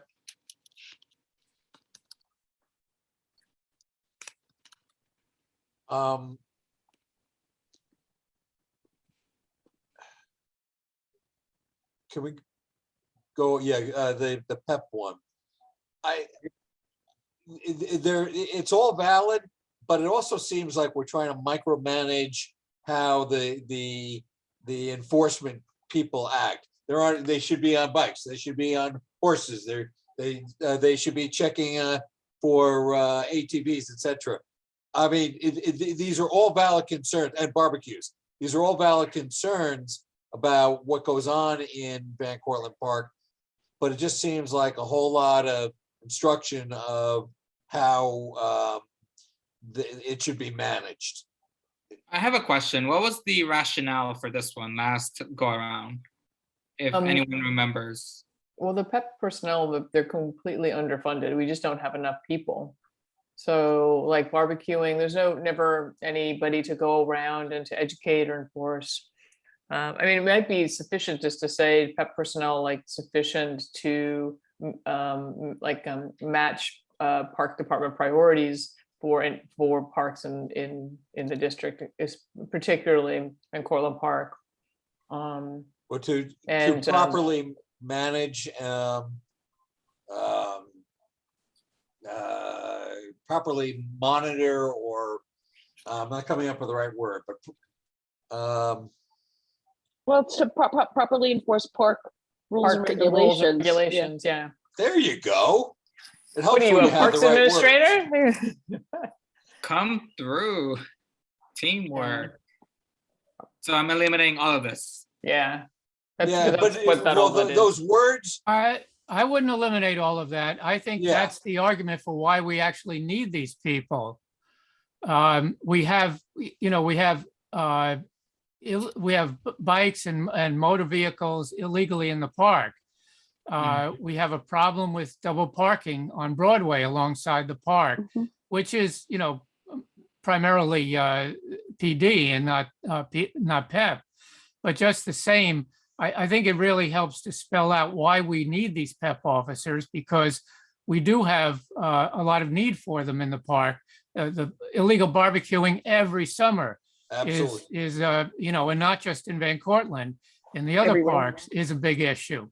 So Rob Dott. I would not eliminate all of this. No, I explanation wouldn't either. for the Rob need. Dott. I would, can you move your cursor to the NYPD in the second line? Right here? Yes, hit the return key, and then you and I will work on that language. Okay. So a line break, hit the return key. There you go. You and I can work on that language because Bob is right. Okay. But I mean, the first part is the sort of the title, sufficient personnel to properly enforce rules and regs. And then we go into the explanation Okay. later, but you and I can talk about that. And does this D was meant to be a B, like Community Board 8? What? Yes. Yes, it should be CB8 parks. Because it's in OMB, it was CD08. So I was confused by that. I think it's a district, It's actually a Right. district. It's CD, David. CD8, yeah, Right. for the So parks. I'm Department. leaving it as C. Okay, I was confused by that. Okay. Also, I was just noticing under Van Cortlandt Park Equipment Mini Packer, it says, we joined CB8 Public Safety Committee in requesting a second gator for the 50th precinct. Did they end up getting their second gator? Nope. No, but actually, That should be its own Uh, budget item, I think. but Captain Gervin said, I've got a gator. Actually, Yeah, I think let it me was a ask John him. Deere, but the same thing. He doesn't seem to want it. We'll check with him. Yeah, He might- yeah, please do check with them. And Ramdad, you may want to check with Ed, but I was at, I was at the meeting the other night and the captain basically said, no, we've got, I think, a John Deere rather than a gator, but he didn't seem concerned. All right. So are we moving Mini Packer to above personnel? No, No. Okay. sorry, Stephanie. So then we're keeping Gardner. it's good as is. So Mhm. all in favor of keeping personnel first? I see everybody's agreeing. Then we get into the conversation about PEP personnel. Are we keeping that second? And then Mini Packer. Okay, And see, then, so does Stephanie have a preference over well, I guess one is a district need and one is a Van Cortlandt Park need. So I guess yeah, I know what Stephanie's preferences. she's like, get me my Mini Packer. I know. Well, hey, Joe, you snooze, you lose. Joe didn't show up to the meeting, so Oh, this is he how loses his vote. the sausage gets made. All right, so I guess expenses as is. Yep. Yes, with one correction, can you call Putnam Greenway? It's no longer the Putnam Trail. Where is that one? Second from the bottom. Which one am I looking at? It says The, illegal use of Putnam Trail. PEP personnel, Oh, okay, Thank sorry. you. illegal use of Putnam Trail. Putnam Sorry. Greenway. Right? No. Right Yeah. above, move your cursor up 2 lines, Ramdot. Oh, Go left. There it is. what am I changing it to? Greenway, right? Greenway. Yes, please. Thank you. Sorry. I've been up since 5:30. I apologize. All right, great. So all in favor of keeping the expense as is, just raise your hand. So we have something for the vote. Great, great, great. No abstentions, all in favor. Amazing. So this is one, sorry, I have to put this down so I remember. All right, let me save it. Perfect. All right, amazing. Capital and expense is done. So you and I will go over this, Ramdad, put it in the right format, Yep. and folks realize that actually this is still preliminary. Yeah. That is to say, next month, we'll in advance of the meeting, Ramdad, you'll send this out, the finalized version, and then we'll actually vote on it. Mm-hmm. But this is tremendous progress. Amazing. And now I'm gonna turn it over to Stephanie. Woo! So, so Tibbetts daylighting, there continue to be lots of meetings between DPR and DEP. And so just kind of piggybacking on something that was said earlier, where you're looking to have a joint meeting with, with sanitation and parks. So what DEP is suggesting is that there will be a meeting on April 19th, which will be concept plans will be shown, and that's for that stakeholder engagement committee, which I think all of you are on. Yes? We didn't. In theory, but not in fact. Okay, to my but you knowledge, all we didn't- went. We didn't get you- the April 19th meeting date. No, you didn't get that date because I don't think they've sent that out. I'm Okay. sharing that. I'm sharing that with you now. Okay. But the previous date you were at that first meeting, right? About a week ago, yeah. Yes, Yes, about a week yeah. ago. Thank you. Yes. So this next one coming up is on April 19th, and it's the same group. It's Community Board 8, the Cortland Park Alliance, BCEQ, and City is Living Lab, and I guess a couple of other people. But essentially, it's that sort of core group that they're considering the stakeholders, or the Tibbetts. I'm sorry, they changed it from the stakeholders to the Tibbetts Brooking TAG team advisory group. So you'll see the concept plans on April 19th. And then what they're thinking will happen next is that there'll be a presentation at the Parks Committee of Community Board 8 in May or June. But I'm wondering if that, now that I'm realizing that you're all on that committee, I'm wondering if that is redundant. Probably helpful for the public to come and see the presentation. Mhm. And so the public can come to this committee meeting, to the Yeah. Parks Committee meeting? Parks Okay. Committee, sure. Blast it out to Okay. the entire, Okay. whoever's on the CBA's listserv, and it's also in the newsletter. It's also blasted on social media, so So they're looking at May 25th or June 29th as the day that they would do that presentation. And so I'm wondering if that could be the combined presentation with sanitation. You said May 25th? Well, because I think that is that your meeting date, May 25th? That would be, but ENS, I believe, is a week before us, Mhm. typically. And what's the other date in June? It would be June 29th. Yeah, so they're looking at the Parks Committee dates, basically. I would aim for May, because after, all we have left is June, and we're largely off for July and August. Mhm. Yeah.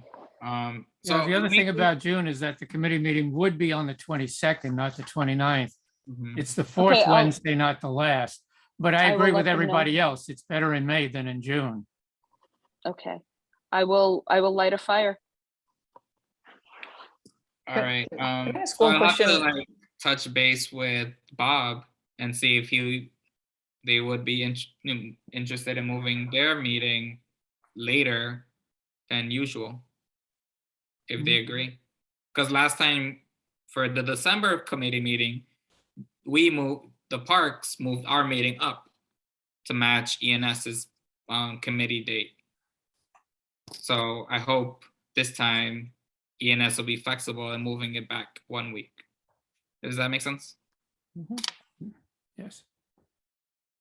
Stephanie, one thing I wanted to ask is, City is a Living Lab, was there an RFP or like, how did they become kind of the arts partner for this project? A great question, Deb.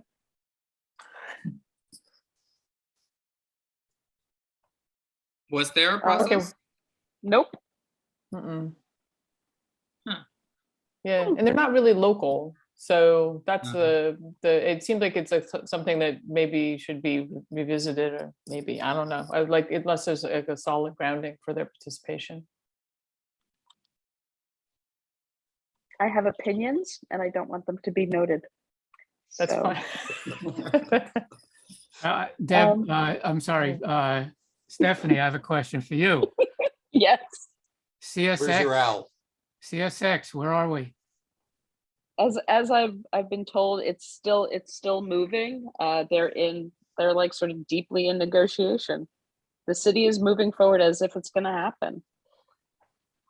Okay, but so it's still unresolved. It's still unresolved. It seems to be constantly moving in the right direction without actually is- getting anywhere or getting over the finish line, let's say.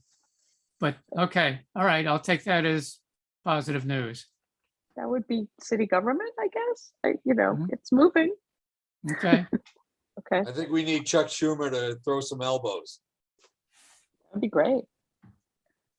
So I just wanted to give you those dates so you have them, so that you're not taken by surprise, because I think that the last meeting date just kind of came up on you kind of quickly. Yeah, I'm gonna push for May 25th. I'll Okay. actually, I have a call with Bob Finuzzi tomorrow anyway, and I'll mention this to him. And this is not being previewed with anyone, correct? Meaning the Ru- plan is not being previewed, or? Right, with any subset? Because it seemed like it was, the last go round, it was previewed. So the only people that it would be previewed by are parks and DEP. Like that's how it's working, is like there's an internal working group. Okay, We workshop it, and then like the next part of the process is to share it with this smaller stakeholders group. Once we have buy-in from the stakeholders group, then it would go to the next, which is the community board. okay, but it's not being previewed with any non-agency people. No. Okay, No. In fact, a big part of the conversation is to just make sure that we keep it tight so that there aren't multiple meetings, right. because you wind up promising things to different small groups, and then other people get upset because they're seeing it first or second or whatever. So Exactly my point. Yes, thanks. so that's it about daylighting. If anybody has any other questions or concerns about that, let me know. Okay, and then just in general, Van Cortlandt Park, I'm just going to move on and I'm going to zoom through. Graffiti in general is very, very, very bad. It is not just bad in Van Cortlandt Park, it's bad all over the city, and particularly in the Bronx. And we did have an incident on February 24th in Classic Playground with anti-Semitic and racist language, which I'm sure you're all aware of. We were able to get rid of it that day. So my team was like out there. NYPD was there immediately. Captain Griffin was there at 8:30 in the morning with me. Like, he's on it. And speaking of NYPD, we met yesterday at the 50th precinct. So PEP did a great thing. They initiated a meeting with NYPD, and we had like a pre-spring getting ready for the madness kind of a meeting, talking about things like noise in the park, ways in which NYPD can support what is going to go on. There's going to be a bunch of sting activities that happen to confiscate vehicles. They're going to do that again. We'll put them on the calendar. They're going to do a bunch of kind of sting activities and make sure that they move double parked cars along and give them summonses. They did a really, really good job last summer, and they're going to stay on top of it. They're going to make sure that the double parking is kept to a minimum and moved along and people get their tickets. So that's kind of the main thing. They're also going to do a little, they like the sting activity. They're going to do something regarding graffiti. We have actually a very, very bad problem over on the Woodlawn side of the park. So they're gonna, they're gonna see if they can do a little stakeout and see who's doing it. That is the Sakura playground, right? No, not Sakura, Woodlawn. Okay. Yeah. Mhm. No, I have another thing going on behind Sakura. I have a lot of homeless activity in the park, a lot. And I have a serious number of encampments throughout the park where we just started to dismantle another one today right behind Sakura, and we're going to go and remove it tomorrow. It's quite bad. It's quite bad. That But area also, always had a large home. I grew up in Norwood. I grew up on DeKalb. So Oh. that area always had a large homeless population. So yeah, it's crazy now that they're sleeping in the park rather than it's really in the sad. train It's station. really sad. Okay, moving on to happier things. In 2 weeks, we have a scheduled breakfast with cross-country athletic directors. We're already starting to schedule and give permits for cross-country season in the fall. And we're working with them to talk about double parking and all of that stuff to keep things moving. So I'll keep you posted on that.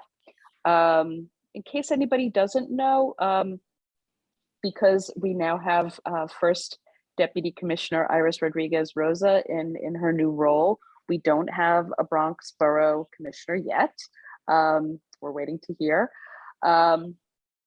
We are going to be visited by Commissioner Donahue on Friday in Van Cortlandt Park in the late afternoon. If anybody would like to stop by, we'll be at the Golf House. So if you want to come by and say hello to the commissioner, you're welcome to. It will be What time? well, they're saying 3:45, but she's coming from Orchard Beach on a Friday afternoon. I don't know. It could be much That's later than after that. is that after the Bronx Zoo event? Yeah, Okay. yeah. So Bronx Zoo is lunch. Yeah. And yeah, it's going to be a big day for the commissioner. But also, in case anybody knew, former First Deputy Commissioner Liam Kavanaugh, he has officially retired. So I just wanted to let people know that in case there was a question. There will be movies in the park in July and August, and that is with the support of Councilman Dinowitz's office. So looking forward to that. There will be 4 movies. I am rooting for a theme of nature's revenge, and I will tell you more about that later. And Where in the Just- park, Stephanie? parade ground. What? Parade ground. Okay. Yeah, just don't make it ironic by having like more storm damage. I will not. I will not. Or the day after. Right. No, it's more like the birds and Jaws and that kind of stuff. Yeah, we're not putting any more storm damage into the universe this year, please. No, please, please. Jaws would be better over at Orchard Beach. Or at the pool. I want to do a pool party, but I have to get permission. And the amalgamated stairs, Enzo was talking a little bit earlier about working with ACE.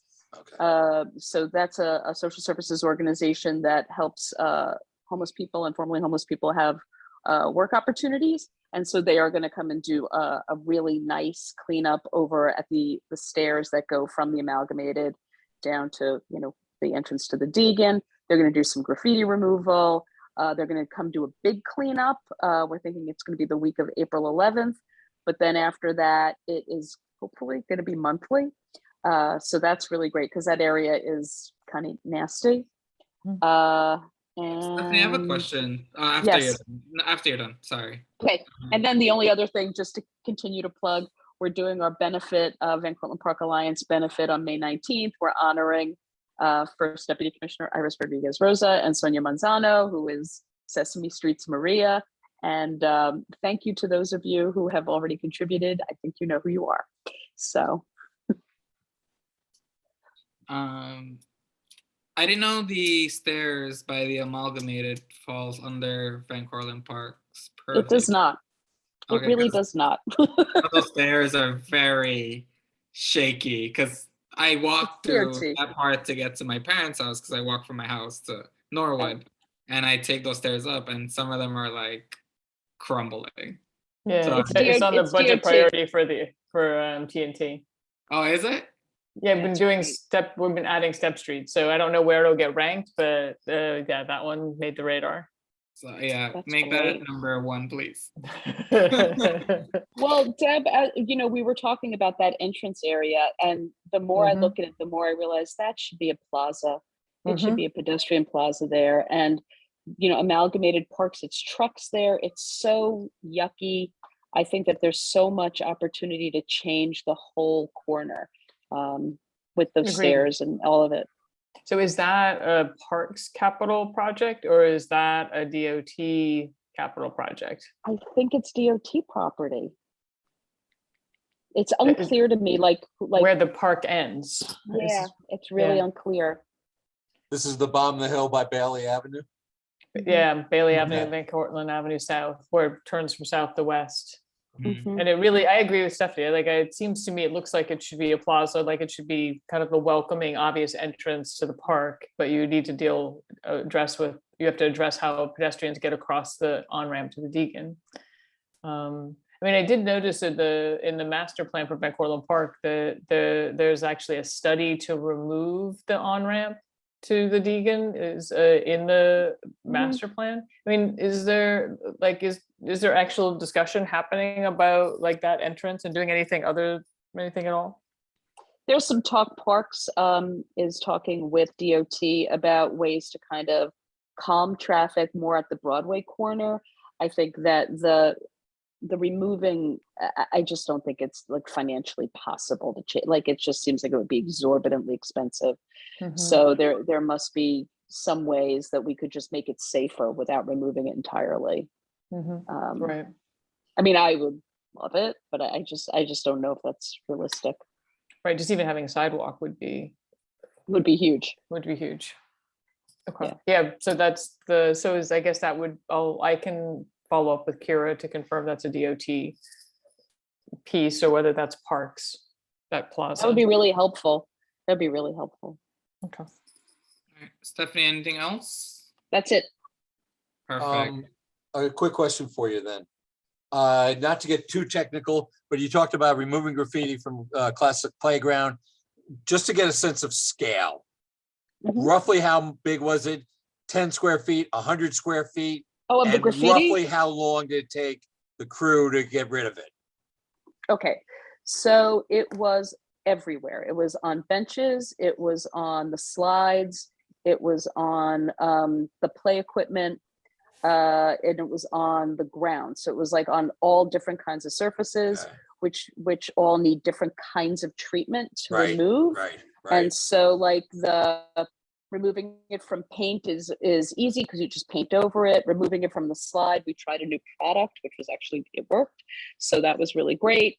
But you have to wait to remove that. And then in order to remove it from the play equipment, we in Van Cortlandt Park do not have the operation to remove it. You need a spray truck.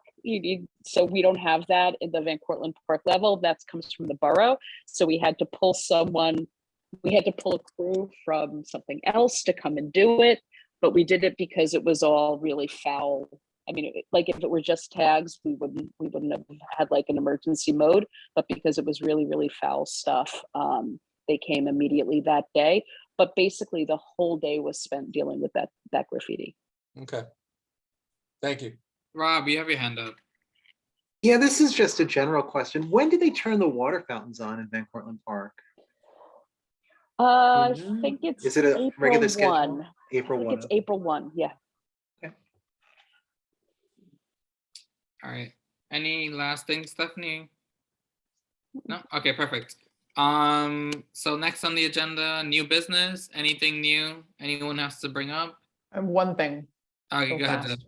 Real fast, Drone Park Friends and Neighbors. We do cleanup events around Drone Park Reservoir. We just had our first cleaning event last Saturday. We'll be having another one April 2nd from 9 a.m. to noon in Fort Independence Park. And then we will be having another one April 9th That one, it will be in Washington's Walk and kind of generally picking up litter around the reservoir. And that one's special because we'll be doing the litter cleanup from 9 to noon. And then at 1 o'clock, we'll be doing we planted 3 redbud trees in Washington's Walk last fall as a COVID memorial. And so we'll be having a little ceremony to remember folks who have died from COVID. And we invite people to bring the names of those they've lost, and we'll be reading them. So we'll just have a brief ceremony. I think we'll actually have some students performing as well from Cecilia Cruz School of Music. So it's all coming together, but it'll be at 1 o'clock on April 9th in Washington's Walk at the corner of University and Reservoir. Deb, just do me, if you have a flyer, can you send that over to me so I can have our Kira or Pablo post it on Facebook and so, or Twitter or whatever? I can make a flyer. I'll have my If you staff need do help with one, just let me know. I'm pretty good at it. That really sounds like a wonderful event, Deb. Thanks for organizing it. I have a volunteer who's been just very dogged at both organizing it for the trees themselves and getting the trees which were donated, and then organizing this event. So she's just been really wonderful and just really feels very passionately about it. So I'm looking forward to the redbuds blooming. Hopefully this will be the first year they'll bloom. Oh, wow. And speaking of dogs, I'm looking at the Google map. Where in Fort Independence Park is the dog run? Roughly? I'll do it really fast here. I'm going to share screen, Ramdot, and I got it on Google Earth just to save. Oh, okay. I was going to do my own, but thank you. I got you right here. I'm going to point it out. So here we are. Here we are over the Jerome Park Reservoir. You don't recognize it because there's water here in the picture. And then here is construction that for a moment I was like, is this the dog run? But no, this is ugly construction. And then this is the little dog run. And this is the big dog run. The little dog run is for bad dogs and then this is for the regular dogs that like other dogs. That's how we divide it up in the old Fort Independence. Timeout corner, real dog run. And then you can't quite see because there's a distorted tree here, but this is where the path would be. Is So that a unfortunately- path to the main path? Yeah, the main path is on, see here's the basketball Basketball, courts, and yep. handball, and then these trees represent the walkway of our Okay. lovely, gorgeous park. Okay. So you can't really, unfortunately, it's full summer, so you can't see through. So would it be terrible if they just fixed the path to the path? It would be It nice would if they be much just, smaller. it'd be nice if there was actually some shade here. That's the biggest. I see. I see. The entrance and the fact that there's not a lick of shade anywhere. It's really hot here in the summer. So. Stop share. Thank you very much. That Yep. helps. Anyone problem. else have anything, any new business? I do have one, just transparency. We are losing one member, who hasn't reapplied for, reappointment to the board. However, we may gain one, and Leona has applied to be a board member. So, and she's also very interested in joining the Parks Committee. And all right, so even though we're losing one, we're Hey, still, who do we lose? I'll tell you offline. I don't want it to be on record. Hopefully it's not me. Well, did you It's not not any of reapply? you on this call. Imagine it was me, how you lose your chair? Crazy. So yeah, I'll tell you that offline. Okay. And any old business. I do have old business. Still no update on Fort Independence trees. Ramdad, I apologize. I've got something early tomorrow morning. I've got to get off now. Yeah, so Okay, so I That's just it. say goodnight to everybody. Good night, do we Gracie. have a Good night, Bob. motion? Night, Bob. Any motion? I moved to go to end the meeting. Yes. And Wait a minute. What was Second. your old business? What, did I miss Oh, it? yeah. Yeah, did you Oh, ever? the Cedric trees. No update on Cedric trees. Oh, the Okay. Sedgwick Avenue trees. The Yeah. reservoir. Yeah, you said the Fort Independence trees. All right, I meant Cedric. My bad. Gotcha. Yeah. Any second to the motion to adjourn? Stephanie, where's my owl? Where's David? David. All right, I'm Bye-bye. gonna stop recording. All right. All right.